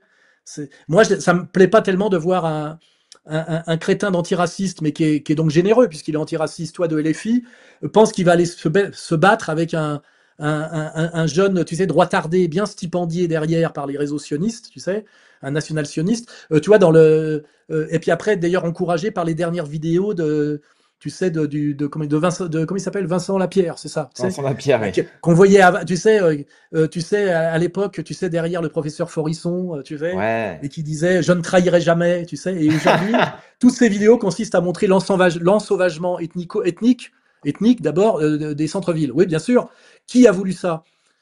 Essayer Mais est-ce que tu pourrais t'allier à eux en cas de, je sais pas si le sort de la France est joué, est-ce que tu pourrais t'allier à ces mecs-là, Conversano, Lapierre, ça qui t'ont craché à la gueule, mais quand même qui Comment tu peux poser des questions aussi cons? Excuse-moi, Ouais. m'allier à quoi? J'ai 67 ans, tu penses que j'ai encore l'âge d'aller faire le con avec des branleurs de 20 ans qui sont Ouais, des mais si crétins? jamais le sort de la France est en jeu, je sais pas, peut-être une alliance, hein, une sorte de nouveau CNR, je sais pas. Non, mais l'alliance, c'est avec les gens de bonne volonté. C'est ceux qui savent que la France s'est transformée depuis les années, on va dire, le milieu des années 70, que aujourd'hui, ces musulmans qu'on montre du doigt sont par ailleurs des Français, et c'est pas nous qui l'avons voulu. Beaucoup sont des Français qui travaillent, et d'ailleurs, c'est marrant parce que les droits tardés mettent Ouais. toujours le racial avant le social, parce qu'en fait, le social les touche assez peu. Parce il faut faire une analyse sociologique d'où viennent Mm. ces droits tardés. Tu regardes les petits, là, qui sont les chefs, ils n'ont pas des têtes de travailleurs manuels, hein. En général, c'est de la moyenne bourgeoisie. D'ailleurs, le mec, il dit, oui, les journalistes nos journalistes qui ont fait des écoles de gestion. Où est-ce que ce couillon a vu que la voie royale pour le journalisme, c'était les écoles de gestion? Enfin, je veux dire, ça dit quand même ce que ça dit, tu vois. On est quand même chez des moyens bourgeois et des bourgeois supérieurs de centre-ville qui ont le mot, tu sais, islam à la bouche, mais en fait qui sont assez déconnectés de la réalité du monde du travail. Parce que la réalité du monde du travail, c'est qu'en été, il y a beaucoup de Français d'origine immigrée qui sont intégrés au monde du travail et qui font les travaux, je dis au S1, au S2, que ces gens-là ne feront jamais, tu vois. Zemmour, la question sociale l'intéresse très peu. Il n'a jamais travaillé, Zemmour, hein. Enfin, au sens mettre les mains dans le cambouis, tu Oui, vois ce que je veux oui, dire. Les oui. travaux que nous ne voulons pas faire, que moi je ne veux pas faire. Donc je sais très bien qu'il est fait à ma place. Alors après, je dis pas que les Français ne le font pas et qu'il n'y a pas de Français là-dedans, mais quand tu vas sur une chaîne de montage, quand tu fais une sortie d'usine, les droits tardés, là, je vous mets au défi d'aller faire des sorties d'usine. Il y a encore des usines en France, il y a encore un prolétariat. Je crois Ouais. qu'il est encore autour de 20%, même s'il baisse avec la désindustrialisation. Allez faire une sortie d'usine et voir ce que c'est que le travailleur français moyen. Vous verrez du français de souche, vous verrez du français d'origine maghrébine et peut-être musulman, dont on ne connaît pas la pratique d'ailleurs, et aussi beaucoup de noirs qui sont, eux, on n'en parle pas. Il y a beaucoup de Français d'origine antillaise ou africain qui sont pas spécialement musulmans. Ils sont d'ailleurs souvent chrétiens, catholiques ou évangélistes, tu vois. Et d'un seul coup, face à cette réalité sociologique de terrain, les droits tardés, ils ont pas grand chose à dire, tu vois. Mais la réalité les intéresse pas tant que ça. En fait, eux, ils sont dans ce que je peux comprendre, hein, ils sont dans une nostalgie d'une France blanche dont on pouvait être fier, l'époque de Gaulle, tu vois, l'époque du Concorde, d'Alain Delon, de Brigitte Bardot. J'ai aussi la nostalgie de cette époque. Si je pouvais être Superman et faire revenir la France en arrière, je le ferais. Ça me plaît pas tant que ça, le métissage de la France. Mais malheureusement, à un moment donné, il faut gérer politiquement, donc moralement et rationnellement, une situation qui nous est donnée. Et la question, c'est comment la gérer au mieux. Et évidemment, il ne faut pas accepter comme une fatalité, tu sais, l'immigrationnisme, le métissage. J'ai toujours lutté contre. Mais par ailleurs, il s'est passé des choses depuis les années 75, 85, 95, 2005, 2015, 2025, quoi, ça fait 50 ans. Il y a des gens qui sont là depuis 2-3 générations. Alors il faut être impitoyable avec les délinquants, évidemment, mais il faut être totalement respectueux, c'est-à-dire respecter les droits fondamentaux des gens qui se tiennent bien. Et je rappelle que la France est un pays, c'est pas moi qui l'ai choisi, égalitaire et laïque. Et l'islam est une religion qui a le droit d'exister. Alors évidemment, moi je suis pour changer la laïcité. Parce qu'en France, il y a une religion historique qui s'appelle le catholicisme, et des religions récentes ou invitées qui s'appellent, je rappelle, l'islam et le judaïsme, dont on ne parle jamais. Ils sont sans doute beaucoup moins représentés dans les métiers durs, au S1, au S2, etc. Voilà, ça c'est de la réalité sociologique. Même Todd pourrait être d'accord avec moi. Et en plus, chez ces gens-là, je pense que d'après les statistiques que moi je connais, il y en a 1 sur 6 qui est affilié à des organisations communautaires. Moi, j'appelle ça les juifs du quotidien, je ne m'en mêle pas. Mais par contre, il y a un très gros problème en France avec ce qu'on appelle la communauté organisée, qui est le terme que m'employait Golnadel quand il essayait de me recruter en 2002. Et cette communauté organisée est une pyramide de pouvoir qui commence avec le CRIF et qui finit avec Hanouna, on va dire, pour bien comprendre. Ouais, c'est ça. Et voilà, bon, ça c'est une réalité objective. Si on n'est pas capable de parler de cette réalité objective, c'est pas la peine de discuter. Il faut quitter le pays. Parce que je veux dire, moi, vous me verrez jamais aller me bastonner ni contre les uns ni contre les autres. C'est pas mon truc. Ça n'a jamais été mon truc. C'est pas de mon âge. Et moi, je pense qu'une guerre civile est toujours dans l'intérêt d'un tiers, d'un pays étranger. Je pense qu'il y a des gens aujourd'hui, peut-être d'ailleurs Israël qui a besoin de soutien des pays occidentaux, car c'est un pays parasite qui n'existe pas sans l'armement de l'Allemagne, les prêts jamais remboursés des États-Unis et le soutien inconditionnel d'un appareil d'État français qui est entièrement traître aux intérêts fondamentaux de la France. Tu vois, ces gens-là ont intérêt, si tu veux, à ce chaos horizontal. Mais je veux dire, le meilleur moyen de résister, déjà, c'est de ne pas tomber dans le piège. Voilà. Et moi, je dis aujourd'hui, il faut pousser les antisionistes dans leur cohérence. Nous sommes le peuple élu et la terre nous est promise. On est dans un pays, je rappelle, laïque et égalitaire. Et on n'a pas à subir la loi des gens qui nous oppriment, qui nous humilient, qui nous insultent, qui nous envoient au tribunal et qui nous font condamner au nom de cette vision du monde. C'est insupportable. Le problème, c'est pas les gens qui critiquent comme moi, justement au nom de l'égalité et de la laïcité. Moi, je la veux, l'égalité et la laïcité. Et dans cette même logique, aujourd'hui, on ne peut pas appeler à la ratonnade des citoyens français parce qu'ils seraient musulmans. Je crois pas qu'il y ait encore de carte de musulmans en France, tu sais. Il n'y a pas marqué ta religion sur... je crois qu'en Israël, c'est comme ça, mais pas en France. Donc, en fait, si on posait simplement correctement le débat, la question serait, comme dirait l'autre, elle serait très vite résolue. Tu vois ce que je veux dire? Simplement, on nous empêche de poser correctement ce débat. Et quand j'ose le faire, t'as vu, t'as failli te chier dessus, là, tout à l'heure, tu vois? Parce qu'on est terrorisé, en réalité. On est terrorisé. Non, mais c'est une réalité, c'est une réalité. Alors, qui nous terrorise? Alors, évidemment, les racailles de banlieue foutent la merde, mais moi, je suis pas terrorisé par les racailles de banlieue, tu vois? Et par contre, je suis terrorisé par le CRIF, par l'Organisation juive européenne, par les étudiants juifs de France, et toute cette pyramide hiérarchique qu'on appelle la communauté organisée. Voilà. Et pourquoi ils nous terrorisent? Pour qu'on puisse pas mettre un mot devant l'autre et exprimer un point de vue qui est à la fois moral et logique. Que ce que je dis est inattaquable en réalité. Mais je suis attaqué quand même. Donc je suis attaqué aujourd'hui par un appareil d'État traître à la France. Tu vois? La police qui obéit, la justice qui obéit, tu vois. Et moi, quand je suis envoyé au tribunal pour apologie de terrorisme, je dis non, je lutte contre le terrorisme. Il y a un État terroriste qui s'appelle l'État d'Israël, et d'ailleurs, il est historiquement démontré comme État terroriste, et aujourd'hui, il est condamné par les instances auxquelles on est censé tous obéir, qui sont les instances, je dirais, qui émanent de l'ONU, tu vois, et des instances internationales, tu vois. C'est pas. Et je vais même ajouter, avant d'oublier, aujourd'hui, on envoie des types en prison parce qu'ils soutiennent la ligne iranienne plutôt que la ligne israélienne. Je rappelle que nous ne sommes pas en guerre avec l'Iran. L'Iran ne nous porte atteinte à aucun moment, ne nous menace à aucun moment. Et je ne vois pas pourquoi en France, quand on est pro-iranien, pro-Hezbollah et même pro-Hamas, qui est un mouvement de résistance et de défense, légitimement élu par une population qui est la population de Gaza, je rappelle, selon un processus démocratique qui est largement aussi respectable que que les processus qui sont en place chez nous, où on arrive à disqualifier des candidats qui par ailleurs arrivent en tête et dans les sondages, tu vois.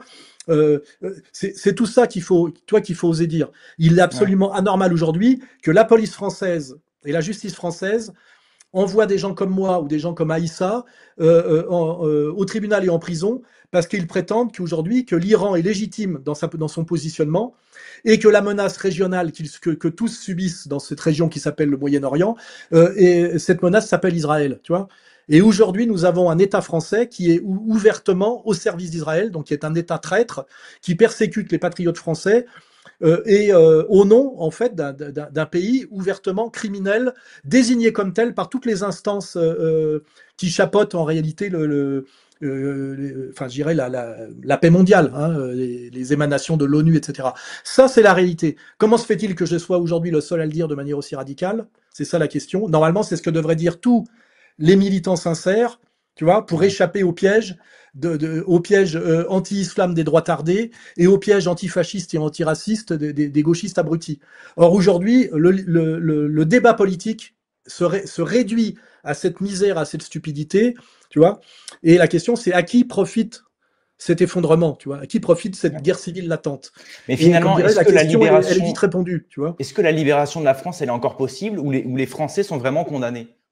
Mais j'aime pas ce genre de phrase. Tout est possible. Ouais. Tout dépend de l'activité, de l'action humaine. Regarde où en était la Russie au moment où Elstine est arrivé. L'espérance de vie était descendue à 52 ans. Les oligarques avaient pillé le pays. Ce pays était... tu vois, les professeurs d'université vendaient des cigarettes derrière la gare. Leurs propres filles se prostituaient. Et puis à un moment donné, tu as un chef d'État qui était réellement un patriote avec une vision et une culture, qui a eu les moyens d'appliquer une politique parce qu'il avait la main sur les services, l'armée et la police, s'appelle Vladimir Poutine, qui a redressé le pays en quelques années, parce que la démocratie ne l'a pas empêché de rester au pouvoir plus de quelques 5 misérables années. Il faut faire toutes ces analyses, hein.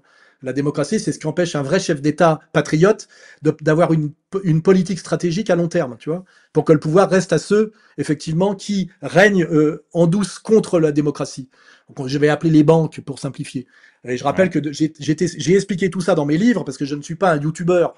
Je fais aussi des prestations un peu spectaculaires pour parler à la jeunesse. Mais quand on veut monter en gamme, on lit Comprendre l'Empire, Comprendre l'époque, Vers la féminisation, ou même des livres plus faciles qui sont des petits textes, tu vois. Et là, il y a toute la boîte à outils, qu'on soit droitardé ou qu'on soit gauchiste, parce que ces gens-là ont quand même une capacité d'apprentissage. C'est pas des arriérés mentaux et des débiles, c'est pas des Mongoliens.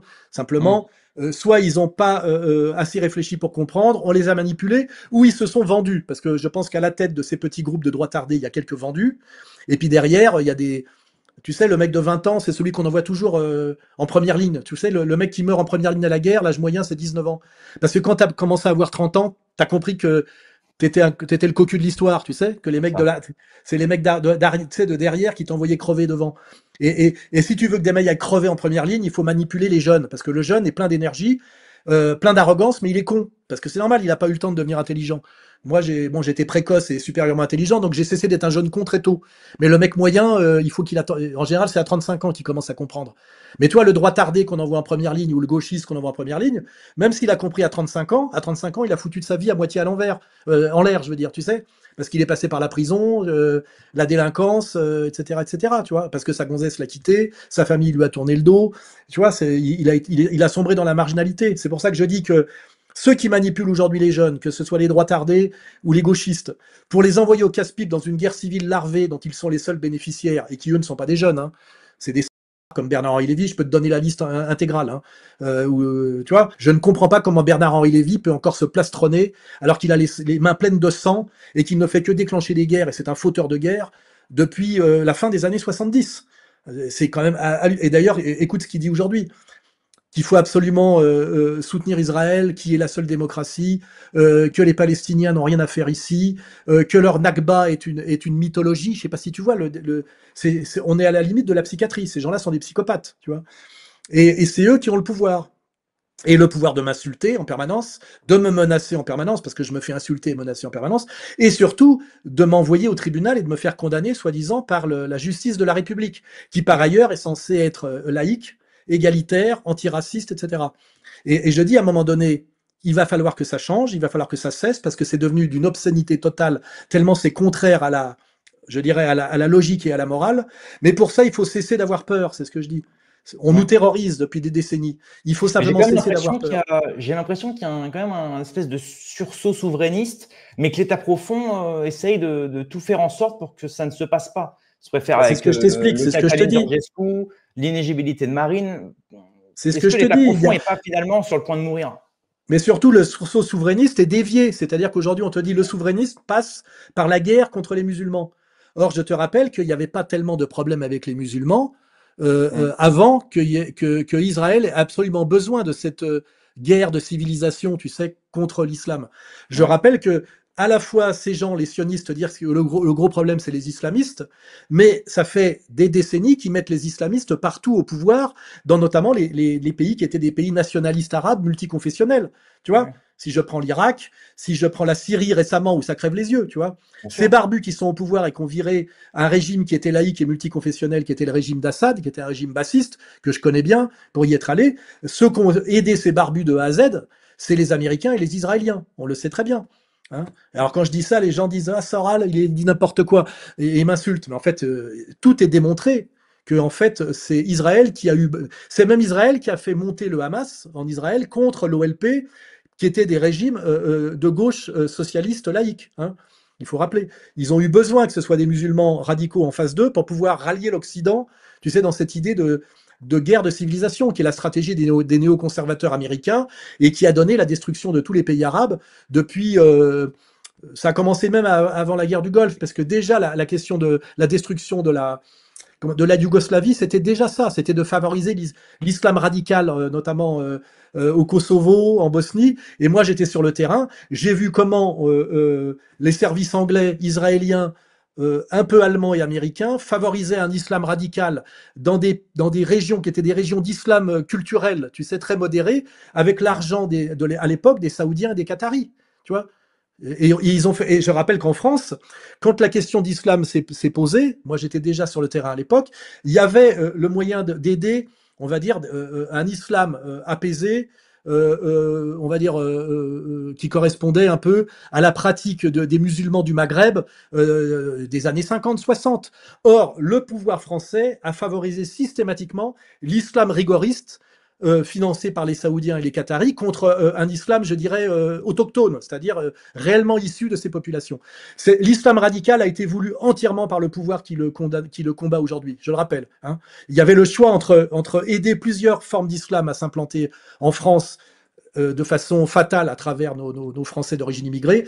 Systématiquement, le pouvoir a favorisé un islam extrémiste de type salafiste, en autorisant d'ailleurs les financements par l'Arabie Saoudite et le Qatar, pays qui sont en train un peu de changer en ce moment. C'est peut-être moins valable aujourd'hui. Mais si on fait une histoire sérieuse et que les droits tardés veulent bien que je leur donne des cours d'histoire, de sociologie, de géopolitique, parce que les têtes qui sont à la tête, les quelques gars qui sont à la tête sont des vendus, mais les autres sont simplement des manipulés. Ils verront que le problème musulman qui existe en France et qui existe et qui est vrai, a été entièrement voulu et favorisé par le pouvoir, au-delà même de la volonté des Français immigrés, d'origine immigrée musulman, à qui on n'a pas demandé leur avis. Et je rappelle que pour ceux qui ont un peu de recul historique, puisque moi je suis né en 58, il y avait à l'époque d'ailleurs des mouvements, tu sais, la marche des beurs. Si vous regardez les vidéos de la marche des beurs, ils avaient des blousons, ils étaient habillés comme le chanteur Renaud, tu sais. Ils étaient globalement d'extrême gauche. Ils écoutaient du rock. Moi, j'ai connu Rachid Taha, des types comme ça qui étaient des amis. Il n'y avait pas de cette implantation, tu sais, islamique radicale. Elle a été voulue intégralement par le pouvoir en banlieue. De même aujourd'hui qu'on pousse la jeunesse de droite, on va dire, avec une sensibilité patriote, à aller vers le national-sionisme. On leur dit c'est la seule voie possible. Vous devez marcher derrière Israël, sinon on va vous persécuter à mort. Mais en réalité, une fois qu'ils ont fait le boulot, s'ils vont sur le terrain, ils vont être sanctionnés non pas par ceux qui les poussent, c'est pas Golnadel qui va les sanctionner, mais Golnadel va perdre au tribunal quand il va les défendre, et par contre, ceux qui vont les condamner au tribunal, ça sera toute la justice gaucho-maçonnique qui est en place, et qui me condamne. Je rappelle que je suis à ma 23e condamnation depuis les années 2002. Et ça, les droits tardés qui l'ont vécu, malheureusement, ils sont quelques-uns, eh ben, ils peuvent en faire le constat. Mais en général, tu as vu, ils se retirent du monde. Rappelle-toi Ouais. l'affaire du petit Méric, comment il s'appelait Méric, c'est ça? Ouais, Méric, ouais. Esteban, l'affaire Esteban. Aujourd'hui, Esteban, il va pas vous commenter la manière dont il a été manipulé, ce qu'il a subi, comment ça a détruit sa vie, tu vois, et comment même il a été obligé de faire teshuva, enfin de se prosterner, etc. Il va pas vous le dire parce qu'il a changé de planète, il veut plus en entendre parler. Mais moi, je vous dis, il faudrait mettre en avant, s'il y a des médias honnêtes, des vrais patriotes, les types qui sont tombés dans cette manipulation, tu sais, du contre-bolossage et de la reconquista sur le terrain, parce que c'est pas avec des Zemmour que ça se fera, hein. C'est pas avec des crevettes de 60 kilos que ça se fera. Ces gens-là, ils vous envoient le faire, hein. Et puis ces gens-là, il est dans le 17e, l'autre pépère, hein. Donc, je dis, les gars qui se sont fait avoir et qui n'ont pas 20 ans, mais 30 ans, et qui ont subi tout ce que je raconte, il faudrait qu'ils témoignent aujourd'hui du danger de se faire manipuler. Oui, il faut défendre la France. Oui, il y a un problème aujourd'hui d'immigration incontrôlée. Oui, il y a un problème de mépris et de destruction de l'identité profonde de la France qui existe, qui est un pays celto-romain, de culture gréco-latine, avec sa dimension effectivement chrétienne, etc. Mais voilà, il faut comprendre le chemin pour essayer d'arranger les choses, sachant que la France ne reviendra jamais à la France des années 70. Il faut comprendre qui a envie de ce chaos, parce qu'ils ne peuvent se maintenir que sur ce chaos, voilà. Et quels sont réellement comment dirais-je, ne pas tomber, je dirais, dans la bêtise liée à la colère ou au ressentiment, parce qu'effectivement, on a des raisons quand on est un jeune de 25 ans, qui a une fibre patriote, et qui a vu l'arrogance des racailles ethniques de banlieue. Moi, je le sais, tout ça. Je l'ai subi jusqu'au théâtre de la Main d'Or, hein. J'ai résisté à la ratonnade à l'intérieur même de ce théâtre. Il y a tout un historique, hein. J'étais le sale blanc qu'il fallait virer d'à côté de Dieudonné. Or, qu'est-ce qui était intéressant dans le tandem de Dieudonné et moi, c'est que c'était un patriote blanc de souche, se réclamant de Le Pen et même du professeur Forisson, allié à un franco-camerounais issu de l'antiracisme, tu vois, qui s'était présenté contre Stirbois et le Front National à Dreux, tu vois. Et ça, ce tandem était incroyablement puissant. Et le système n'a fait qu'essayer de nous séparer pendant 20 ans. On a tenu, hein. Et c'était vraiment quelque chose de magnifique. Si les gens qui se rappellent ce que c'était que la liste antisioniste, quel était son contenu et quels étaient les gens qui étaient dedans. On avait des trotskistes, des royalistes, des types du Front National, il y avait vraiment des types qui venaient de tous, mais tous étaient patriotes et tous avaient compris que le problème, c'était effectivement bien compris le sionisme international.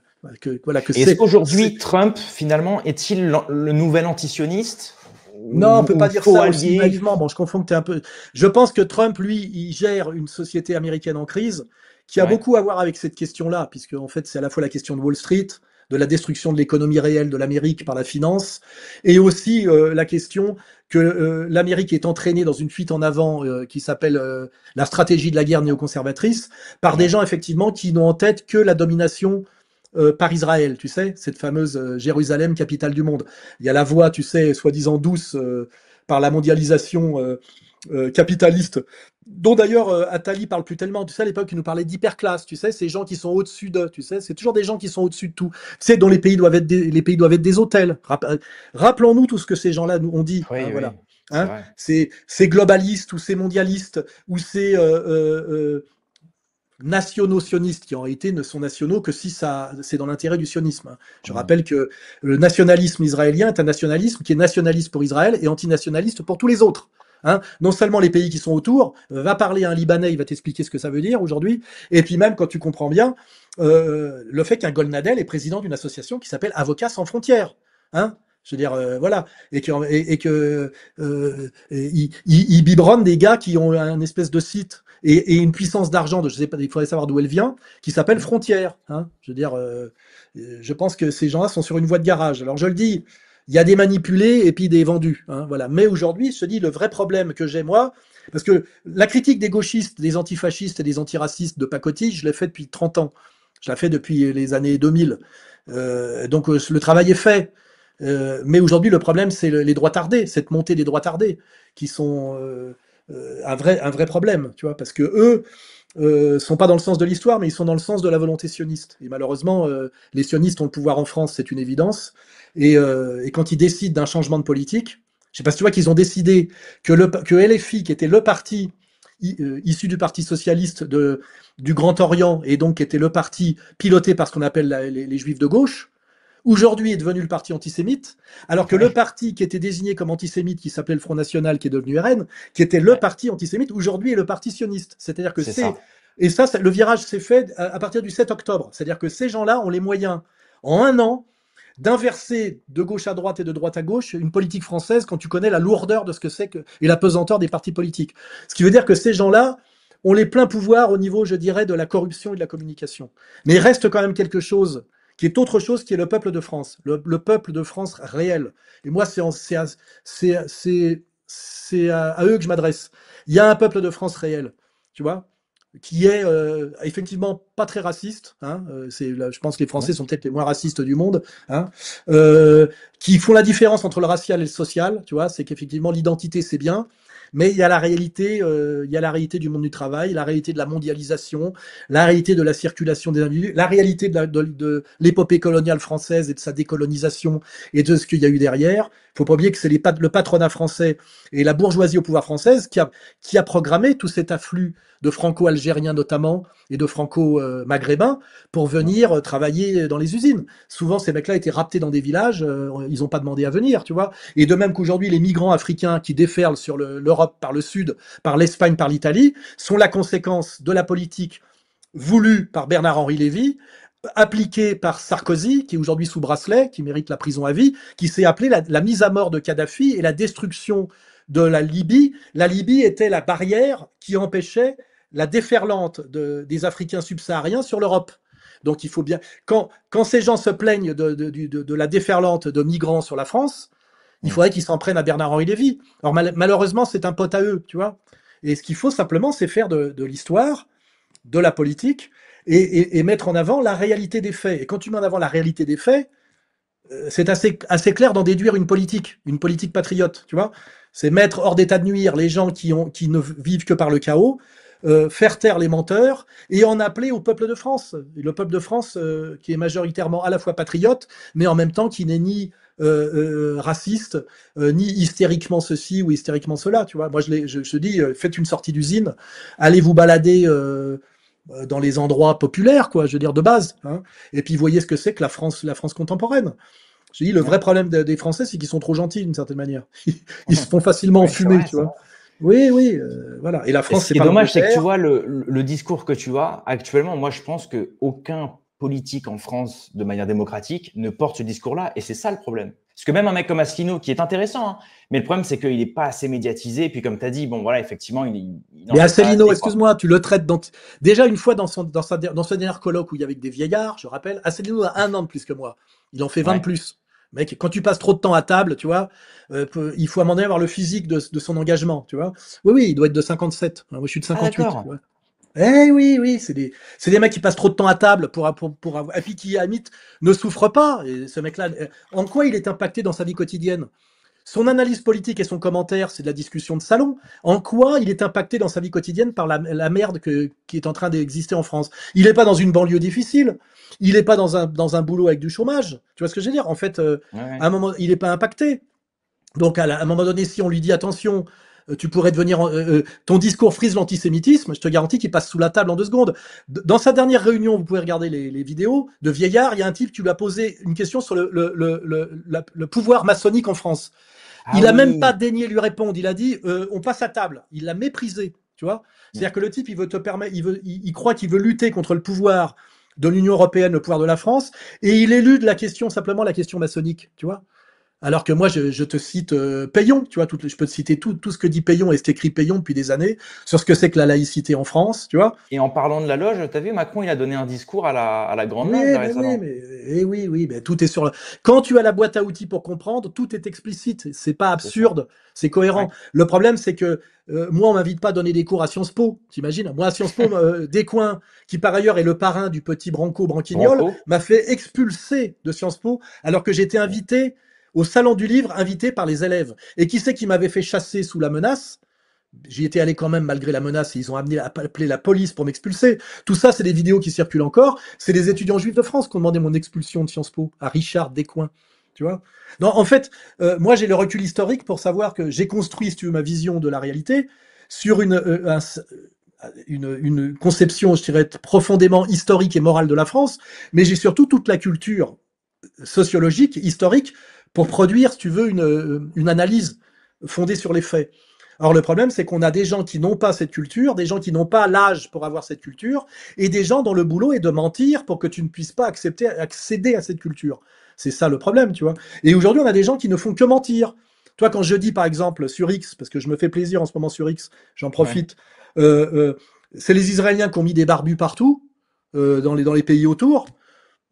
Ça a commencé avec Nasser, hein, ça a même eu lieu en Algérie dans les années 90. Hein.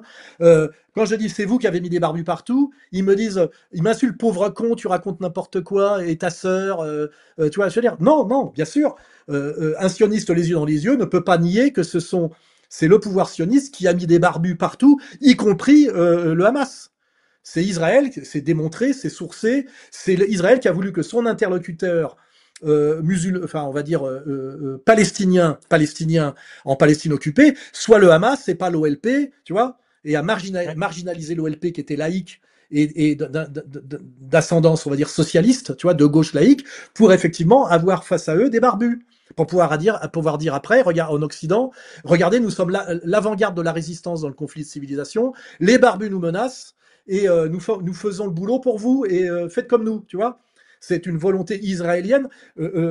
L'islamisation du monde est une volonté israélienne intégrale. Voilà. Et d'ailleurs, on a des comment s'appelle des rabbins, tu sais, français, qui disent l'islam est le ballet d'Israël. Vous allez voir les Occidentaux ce que vous allez prendre dans la gueule pour ce que vous nous avez fait, avec des sionistes qui sont au pouvoir sur toutes les puissances occidentales, les États-Unis en premier, et qui ont décidé de faire comment dirais-je, du conflit de civilisation et du choc de civilisation le moyen de leur prolifération, c'est-à-dire du Grand Israël, en déclarant une guerre à des musulmans supposés, qui, je le rappelle, ça a commencé par Saddam Hussein. Saddam Hussein n'était pas un islamiste, hein, je rappelle, et le régime bassiste irakien n'était pas comment dirais-je, un pouvoir islamiste, au contraire. Le ministre le ministre des Affaires étrangères, c'était Tariq Aziz, c'était un chrétien, et c'était un pays multiconfessionnel. C'était d'ailleurs un pays de majorité chiite dominé par un sunnite, et qui était un pays laïque, comme l'était la Syrie, qui a été détruite par des barbus qui ont été entièrement sponsorisés et poussés. Bon, on peut parler du jeu ambigu de la Turquie, évidemment, c'est toujours un jeu complexe, mais la volonté principale de la destruction de la Syrie bassiste, laïque et multiconfessionnelle, qui était gérée, je rappelle, par des musulmans alaouites, donc c'était un pays arabe, hein, un pays musulman, où le danger était l'islamisme. Hein. Tous les relais médiatiques en France, est-ce que moi je suis invité dans les médias pour tenir tête à Bernard-Henri Lévy? Est-ce que les gens comme moi ont la libre parole? On les traite de nazis, de fous, on me diabolise comme c'est pas possible, plus les agressions physiques, les contrôles fiscaux, les peines de prison, etc. Je rappelle. Donc le Français moyen qui allume sa télé et qui regarde le journal de 20 heures, et après d'ailleurs LCI ou l'autre télé, télé entièrement sous contrôle, sous pilotage. C'est quoi l'autre? Il y a LCI. CNews, BFM, I24. Oui, BFM, voilà, BFM et LCI. Et qui, même s'il se prend un peu pour un cadre CSP++, va regarder une soirée thématique Arte, tu crois qu'il va bouffer quoi? Il va bouffer du bourrage de crâne et du mensonge sioniste de A à Z. Regarde ces gens-là, on a une vraie démonstration facile. Ces gens-là sont à la tête du commentaire sur la guerre d'Ukraine. Parce que je te rappelle que l'Ukraine, en plus, c'est la deuxième Jérusalem en réalité. Hein. Je rappelle que Odessa est la vraie capitale des Juifs ashkénazes et qu'en fait l'Ukraine, c'est la Khazarie qui se trouve. Donc ces gens-là nous font un commentaire pour dire que Poutine est un fasciste. Vous savez, c'est le nouveau nazi, maintenant c'est Poutine. Hein. Que ce soit eux qui aient vaincu les nazis, c'est pas de problème. Et qu'il faut absolument aider les Ukrainiens, dont je rappelle la jeunesse, les droits tardés ukrainiens, ça s'appelle les bandéristes, qui ont mis à leur tête un acteur qui jouait du piano avec sa bite, qui s'appelle Zelensky. En fait, si tu veux vérifier par l'Ukraine ce que je te raconte sur la question élargie à Israël, en Ukraine, tu as tous les mêmes composantes, mais regroupées, tu vois.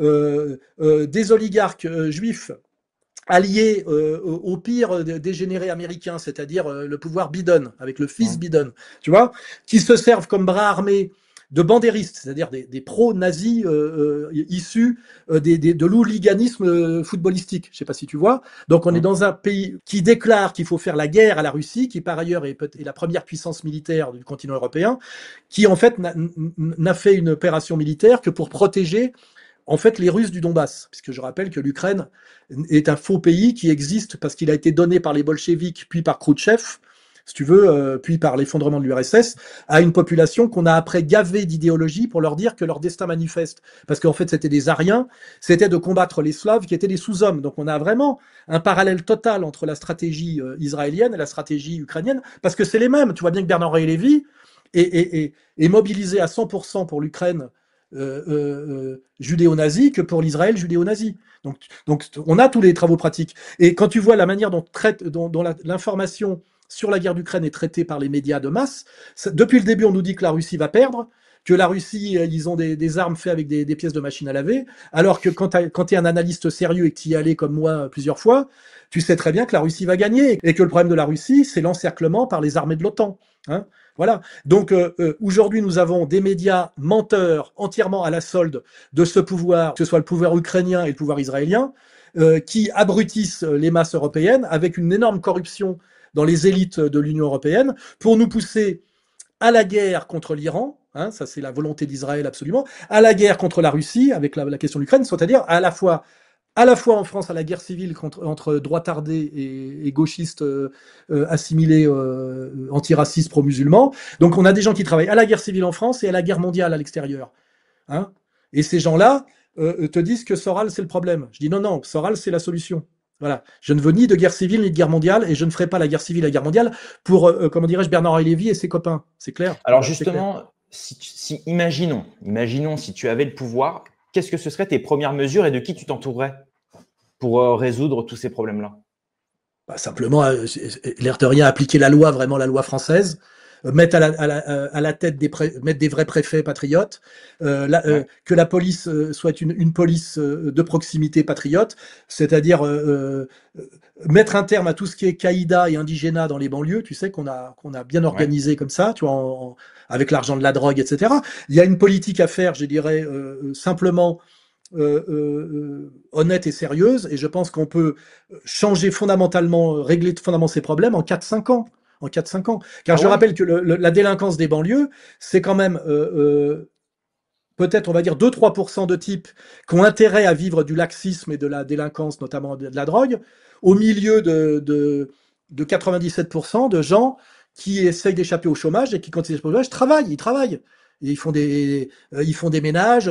Quand tu vois les sociétés de nettoyage, tu sais, qui passent le soir dans les tours, tu sais, où les branleurs ont fini de discuter, tu sais, en mangeant des pizzas sur les stratégies du tertiaire. Tu as regardé les mecs qui viennent vider les centriers et nettoyer un peu par terre? Tu les as regardés ou pas? Ils viennent d'où ces gens-là? Ils viennent de frontières, là?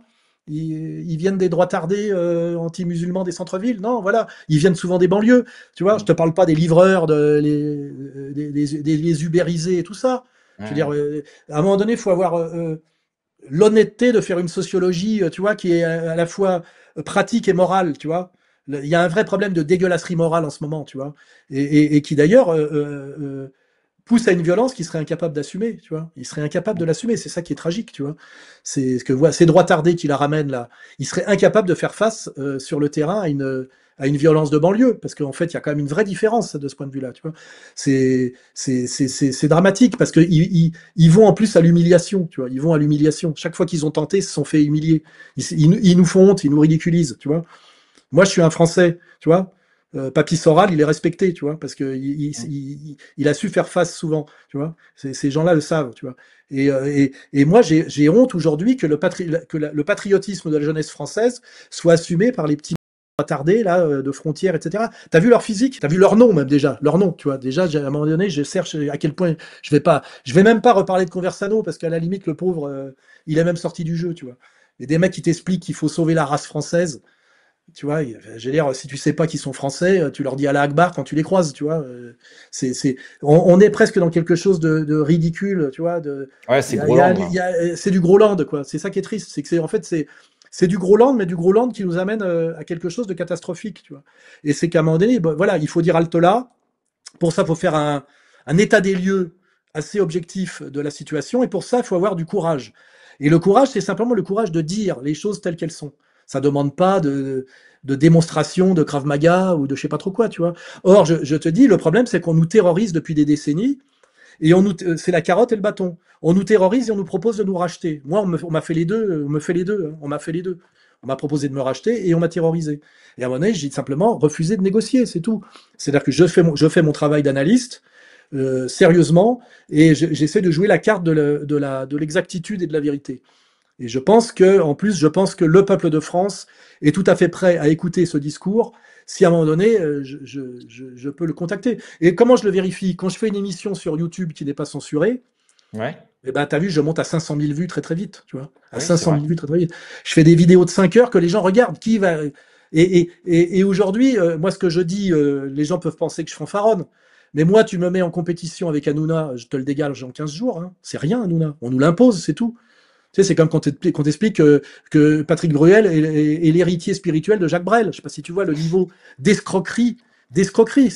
On nous impose des médiocres par des puissances d'argent et de réseau qui sont des nuls, qui ne représentent pas la France, qui n'ont pas de talent.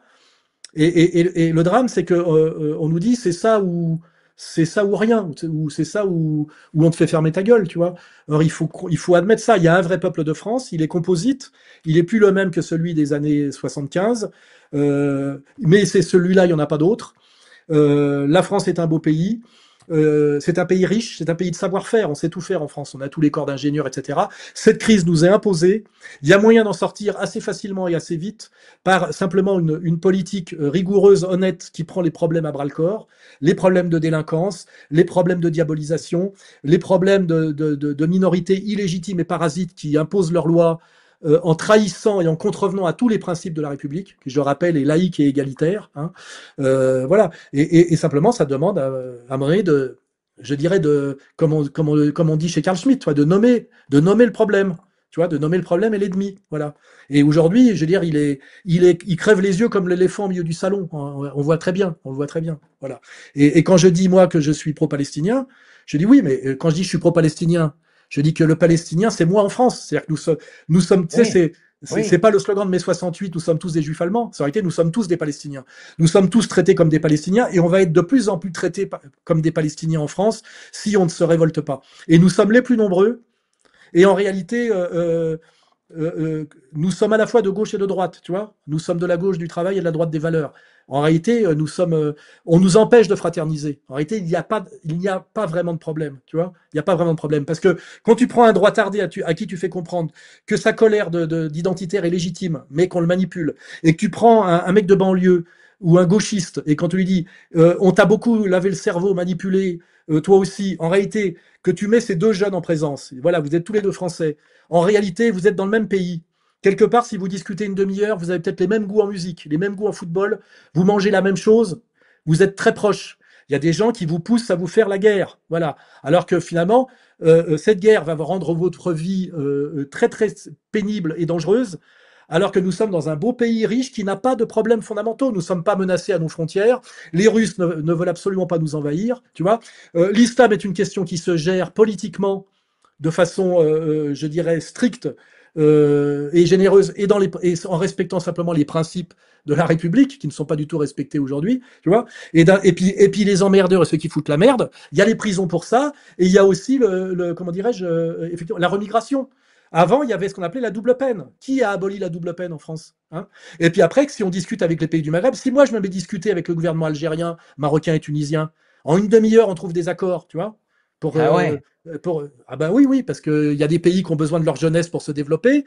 Nous, on a des savoir-faire. On peut passer, tu sais, des joint ventures, tu sais, où on envoie dans période de chômage des formateurs, des ingénieurs, etc., pour faire du développement économique. On a un axe sud qui s'appelle la francophonie, qui s'appelle le fait que le droit français s'exerce relativement dans ces pays qui sont des anciennes colonies françaises. Et puis on a aussi le déploiement vers l'Est. On a des tas de choses à faire là, vers l'Est aussi. Et je te signale aujourd'hui que des tas de jeunes musulmans que je connais, qu'on ne montre jamais, qui ont fait des études supérieures, ils sont assez bons dans les mathématiques, etc. Les gars, ils savent qu'ils ont été désignés comme bouc émissaire. Beaucoup n'attendent pas qu'on les vire, hein. Ils partent et ils trouvent des très bons boulots dans les pays du Golfe, ou même au Canada où on les accepte mieux, tu vois. Il y a beaucoup de jeunes qui sont d'accord pour remigrer, Parce que c'est pas très drôle aujourd'hui d'être un maghrébin musulman en France, compte tenu du travail que fait Bernard-Henri Lévy, LCI, le CRIF, etc. Donc en réalité, si on met les cartes sur la table et qu'on voit quel est le potentiel en France au niveau de l'emploi, quel est l'avenir pour les jeunes, on peut mettre en place des projets de remigration volontaire dans le but que les gens réussissent leur vie et qui incarneraient d'ailleurs des diasporas françaises à l'étranger. Moi, quand je voyage, dès que tu es hors de la France, des Maghrébins qui crachaient sur la France toute la journée, quand tu les croises en Arabie Saoudite ou au Qatar, qui ont monté des boulangeries françaises ou des restaurants français, ils sont français, les gars, tu vois. En Thaïlande, ils sont tous français. Les mecs que je connais qui vont faire des stages de boxe thaï en Thaïlande, qui se tiennent souvent pas très bien, c'est un autre problème. Mais dès qu'ils sont en Thaïlande, ils s'appellent les Français. Tu vois ce que je veux dire? Tu vois. Donc, moi, ce que je pense aussi, c'est que on a l'occasion de créer une diaspora française qui ferait qu'on existerait enfin à l'étranger, comme on a les Irlandais très puissants ou les Italo-Siciliens très puissants aux États-Unis. Tu vois. Moi, je suis pour la remigration cohérente, intelligente, organisée intelligemment, mais la menace en disant on va vous rejeter à la mer. Et la pire manière de gérer le problème, parce qu'on n'a pas les moyens de le faire. Les gens qui sont à la tête de la France ne veulent surtout pas le faire, tu vois, pour toutes les raisons que je t'ai dit, dumping social, guerre civile horizontale larvée, etc. Et je te garantis que dans une discussion honnête, menée par un mec comme moi, où je peux parler avec les mecs de droite et avec les mecs de gauche et avec les mecs d'origine immigrée, je leur dis voilà, il y a une situation de merde, on peut la gérer entre hommes de bonne volonté, hein. Et simplement, il faut bien poser le problème. Et ce problème, tout le monde le comprend très bien. Je te garantis que tout le monde le comprend très bien. Hein, il faut simplement cesser d'avoir peur, se débarrasser des intermédiaires. Moi, j'en ai marre que des gens décident qui représente les musulmans en France, qui représente les patriotes en France. Tu vas se dire, déjà que on laisse les communautés, puisque la France est un pays de communautés aujourd'hui, il faut arrêter de mentir sur l'assimilation, etc. C'est le système anglo-saxon qui a triomphé. Il y a des communautés en France. Il faut qu'elles vivent en bonne intelligence, comme en Russie. Il y a des communautés. C'est un pays multiethnique et multiconfessionnel que Poutine gère, tu vois. En sachant d'ailleurs que la majorité dominante ce sont les Slaves orthodoxes, mais qu'ils admettent qu'il y a une minorité juive qui est respectée, une minorité musulmane qui est respectée, une minorité bouddhiste qui est respectée. Il y a 4 religions d'État, tu vois. Mais eux, ils sont pas dans la laïcité française à la con. Demandons à Payon ce que c'est que la laïcité en France. Hein, il l'a bien dit. C'est une lutte à mort contre le pouvoir catholique. Allez voir les vidéos de Vincent Payon sur ce que c'est que la France, la République et la laïcité. Hein, voilà. Et donc, quand tu as dit ça, tu as compris qu'on s'en sortira pas par le mensonge de la laïcité. Il faut revenir à des choses plus fondamentales. Qu'est-ce que la France? Qu'est-ce que son histoire sa religion de souche d'origine, son épopée coloniale, les conséquences de la colonisation, la décolonisation. La France qui était une nation impériale, je le rappelle, de façon guerrière et brutale, aujourd'hui est un empire national. Hein, c'est-à-dire que à l'intérieur de nos frontières, nous avons des Antillais, des Français d'origine algérienne, marocaine, tunisienne, polonaise, espagnole de génération d'avant, qui ont été parfaitement intégrés. Ça donne bienvenue chez les ch'tis, tu vois ce que je veux dire? C'est beaucoup de Polonais là-bas. Et en réalité, c'est triste à dire, mais si le pouvoir était patriote en France, la France s'est remise sur les rails en 5 ans. En 5 ans. Mais ça exige aussi effectivement d'écouter Asselineau sur les nuisances de l'Union européenne, tu vois, qui sont d'ailleurs la même chose que l'espace Schengen, donc que l'immigration incontrôlée, donc que la volonté de l'immigration. Je rappelle qu'il y a d'ailleurs une volonté d'immigration africaine. Hein, on parle de l'islam, mais aujourd'hui l'ensauvagement, les migrants, c'est pas des musulmans. T'as vu, c'est d'abord de l'Afrique profonde. Donc tous ceux qui sont des gens effectivement qui n'ont rien à voir avec l'histoire de France. Même par le biais de la colonisation. Souvent, ils viennent d'Érythrée, du Soudan, enfin, tu vois, où on n'était pas, tu vois. Et en réalité, c'est qui organise tout ça? Quel est le rôle objectif du fils Glucksmann, fils de son père, tu sais? Quel est son rôle objectif? D'où vient ce mec? Qui le finance? Et qu'est-ce qu'il veut, tu vois? Qu'est-ce qu'il veut? Voilà. Et il faut avoir le courage de dire que le problème, c'est ces gens-là, tu vois? Voilà, il faut avoir le courage de le dire, parce que de toute façon, ça va devenir chaque jour un peu plus une évidence. Alors moi, je suis un peu dans une logique de sacrifice pour le dire, parce que ça fait 20 ans que je le sais, ça fait 20 ans que j'essaye de le faire comprendre, et je vois qu'à un moment donné, ça sert plus à rien de tourner autour du pot, on n'a plus le temps, tu vois. Il faut dire les choses, voilà. C'est tout. Et après, je vous dis, advienne que pourra, tu vois. Mais moi, au moins, j'aurais fait mon travail de ce que j'appelle d'intellectuel français patriote, voilà. Et en attendant que ça arrive, est-ce que tu conseilles peut-être à certains Français de s'expatrier? On avait évoqué le sujet dans le dernier live. Tu avais dit que c'était pas une mauvaise idée, que si toi, tu avais 30 ans, effectivement, toutes les options sont sur la table. Moi, j'aurais 20 ans aujourd'hui, peut-être que je partirais à l'Est, tu sais. Il y a eu à un moment donné la ruée vers l'Ouest, tu sais, et comment dirais-je, l'American Way of Life qui nous fascinait. Aujourd'hui, si tu regardes l'Amérique réelle, hein, les zombies sous Oxycontin, les campus LGBT, etc., ça fait pas beaucoup rêver. C'est pour ça d'ailleurs que Trump a été élu, parce qu'il y a vraiment une crise grave en Amérique. Mais par contre, il y a plein de débouchés à l'Est, tu vois. On se rend bien compte que l'immense Russie est sans doute le pays le plus riche de matières premières dans son sol, qui est un pays qui est encore peu développé parce qu'il n'a que 140 millions d'habitants. Aujourd'hui, tu vois bien qu'il y a un appel d'air vers l'Est, alors que moi, aujourd'hui, je me dirais la France est foutue. J'aurais pas envie de me battre comme je me bats parce que je serais plus jeune. Peut-être que je partirais réussir ma vie à l'Est, tu vois.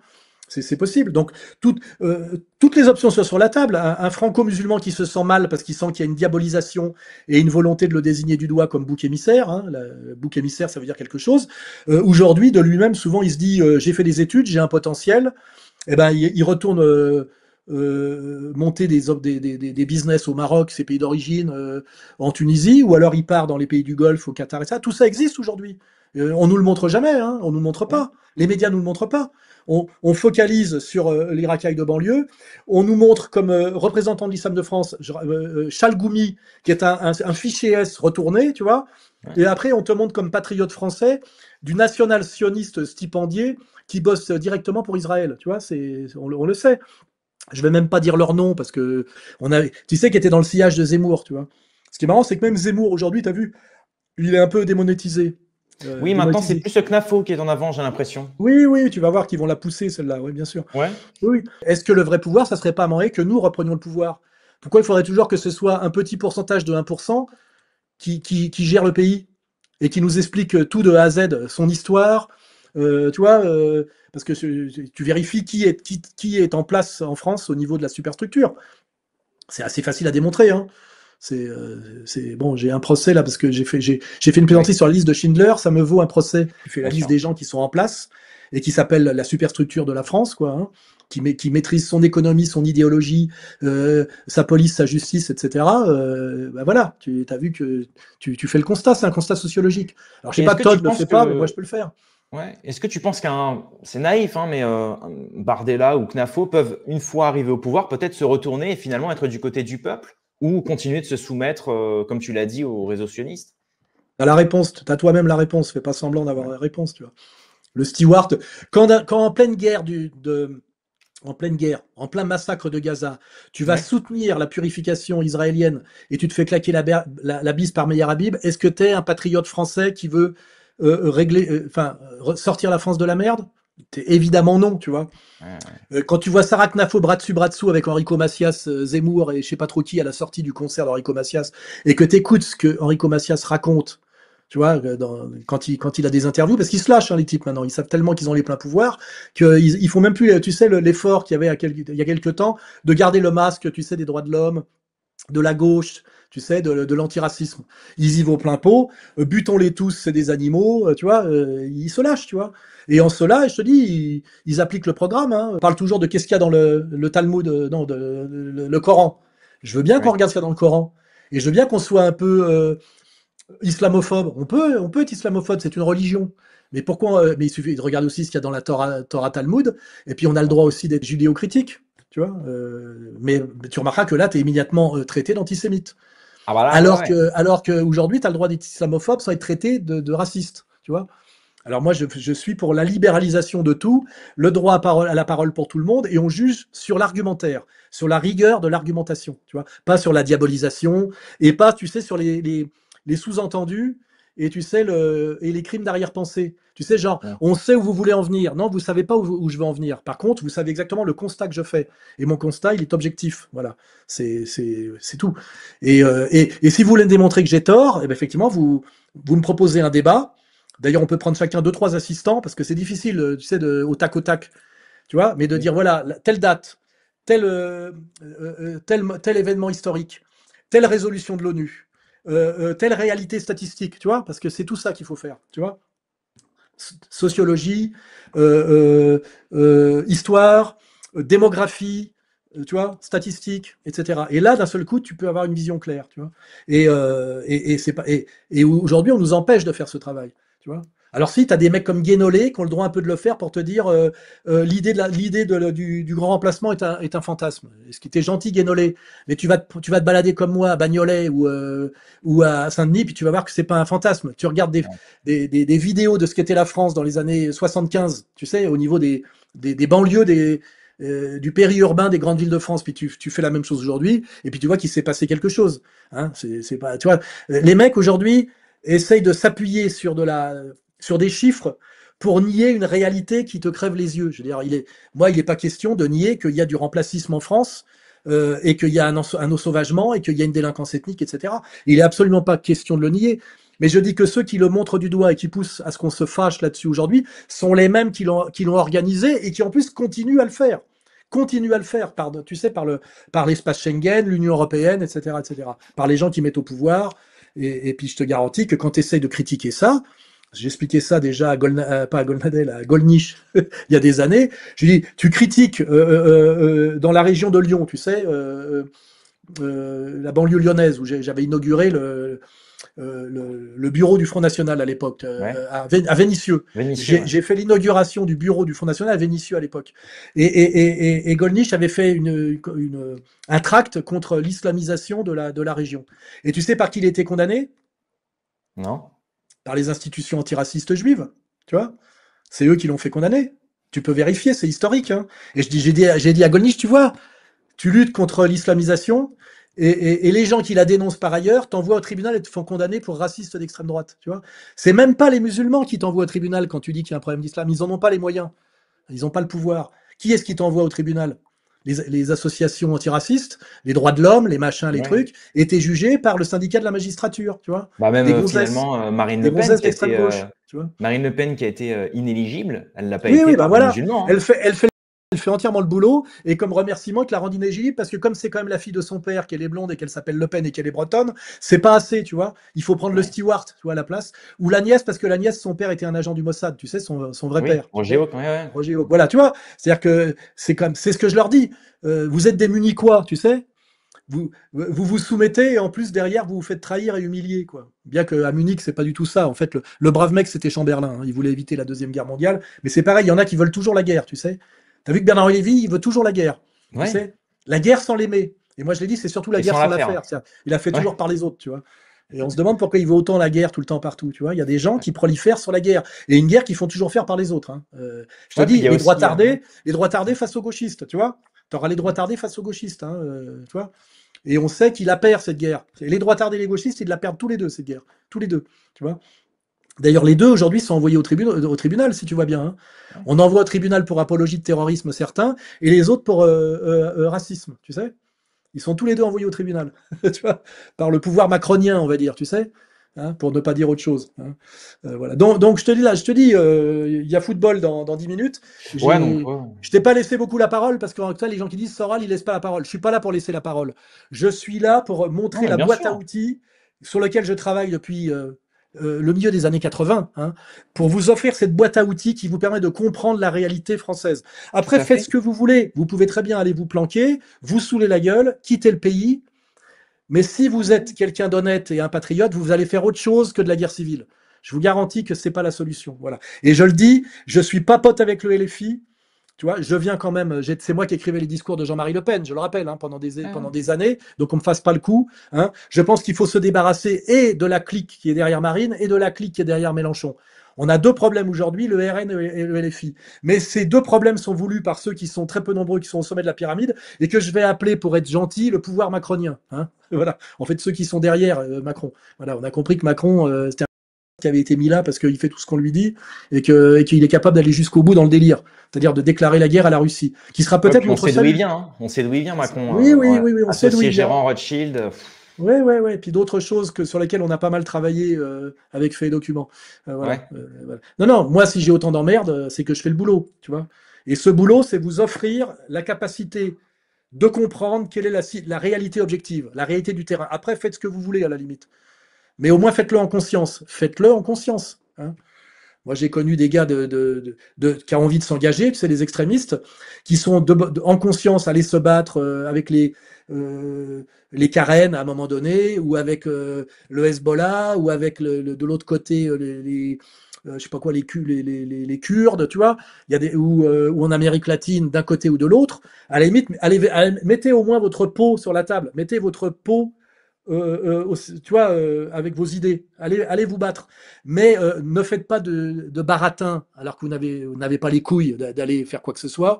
Et ne poussez pas les autres à le faire quand, tu vois, je déteste voir des mecs de 50 balais pousser des mecs de 20 ans à aller se péter la gueule, tu vois. Ça, c'est des trucs de. Faites-le vous-même. Faites-le vous-même. Et puis C'est ceux vrai. qui veulent y aller, allez-y. Moi, j'ai discuté avec des mecs qui se battaient avec les Croates. Moi, j'étais plutôt pro-serbe. Et on s'est rendu compte qu'on s'était fait baiser tous les. Enfin, d'ailleurs, c'est eux qui s'est fait plus parce que la Serbie existe encore, la Croatie n'existe plus. Tu vois, hein, et je dis à un moment donné, il fallait pas aller se battre en Yougoslavie. Et rappelle-toi qu'en Yougoslavie, tu avais Bernard-Henri Lévy qui était pro-bosniaque, tu avais Elisabeth Lévy qui était pro-serbe, et tu avais Finkelkraut qui était pro-croate. Tu veux que je t'explique ce que ça veut dire, tu vois?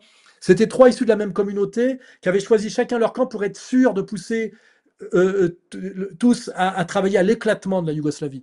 Et aujourd'hui, la Yougoslavie n'existe plus, mais plus rien n'existe. Tu vois ce que je veux dire?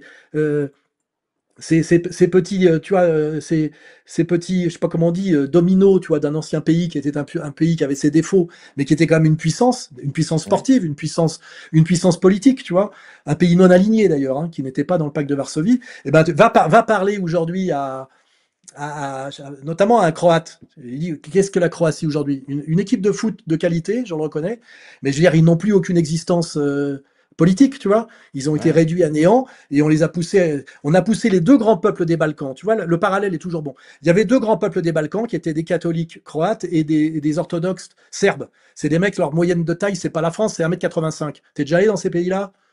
T'as déjà vu ce que c'est qu'un Croate de base et un Serbe de base? C'est des super guerriers. En plus, ils ont été en guerre parce qu'ils sont, tu sais, ils sont au tampon de l'expansionnisme turc. Ouais. Et c'est des pays de guerriers. Eh ben, les mêmes dont je parle les ont poussés à se faire la guerre à mort, tu vois, pour finalement se neutraliser réciproquement. Alors que c'était les deux Mais c'est grands marrant peuples des parce que Balkans. tu vois, ils veulent effacer les frontières dans ces pays-là, mais ils veulent les rétablir par contre en Israël, face aux Gazaouis. Ouais, ouais, puis tu vois très bien que y a des gens qui sont des logiques d'expansion et puis d'autres qui sont des logiques de morcellement, tu vois. Ouais.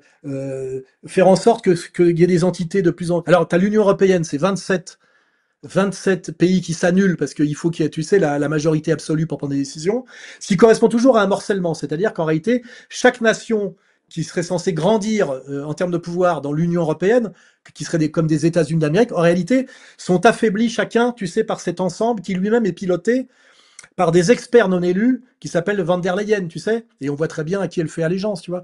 Donc en réalité, déjà, là-dessus, Asselineau a parfaitement raison.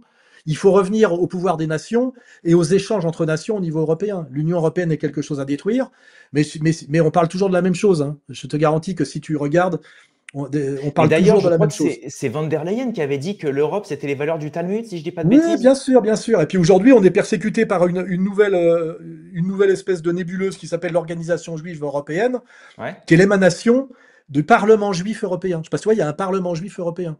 Tu Ah ouais, vois, d'accord. j'ai pas entendu qu'il y avait un Parlement catholique européen, un Parlement protestant européen, ou même un Parlement musulman européen, pourquoi pas, tu vois. Donc je veux dire, tu vois, comme on disait avant, tous les chemins mènent à Rome. Aujourd'hui, tous les chemins mènent à Jérusalem, hein. Il n'y a aucun problème, hein. Alors après, on a les couilles de le dire et la capacité d'argumenter. Et puis si on n'a pas les couilles, on ferme ça, on fait autre chose, on regarde ailleurs ou on s'en va. Mais qu'on me raconte pas Soral baboucholâtre ou Soral antisémite. Ou... Non, non, Ouais, non. ouais. Soral patriote français et qui veut que la France sorte de son déclin et qui voit les choses venir. Guerre civile, guerre mondiale. Il y a des gens qui poussent à la guerre civile et à la guerre mondiale. C'est eux qu'il faut mettre hors d'état de nuire. Et comme je le dis, aujourd'hui on a les travaux pratiques, on voit ce qu'ils font à Gaza, hein, voilà. Au nom d'un livre, je rappelle, Ouais, ouais. hein. Leur constitution, c'est la Torah Talmud. Ils le disent ouvertement. Voilà. Donc les gens comme livre de chevet, je ne sais pas comment dire, comme bréviaire, la Torah Talmud, c'est des gens à qui il faut poser des questions. Où vous voulez en venir, hein, voilà. Eh ben Voilà. franchement, eh ben franchement, bravo, monsieur Soral. Eh Moi, je ben, dis tu vois, je Soral pense qu'on peut président. s'arrêter là parce qu'il Bah faut oui, laisser quand même il faut ouais. quand même laisser les avocats, tu sais, de travailler, tu sais, Faire le temps de. Ouais, ouais. de lisser leur petit dépôt de plainte, tu vois. Mais la vérité, elle est celle-là, et il va falloir y venir, et on va tous être obligés d'y venir d'une façon ou d'une autre, tu vois. Parce que sinon, on va continuer à descendre et à descendre et à descendre, et la situation est déjà relativement insupportable, hein, pour le français moyen, à tous les Ouais, niveaux, hein, à tous les bien niveaux, hein. sûr. Bien sûr. Voilà, il y a tout ça tout ça se combine, hein. La question sociale, la question ethnique, la question civilisationnelle, parce qu'on n'a pas parlé du LGBTisme, tu vois. Il y a des tas de choses dont on n'a pas parlé. Mais je veux dire, quand tu regardes qui est derrière le LGBTisme, tu arrives encore.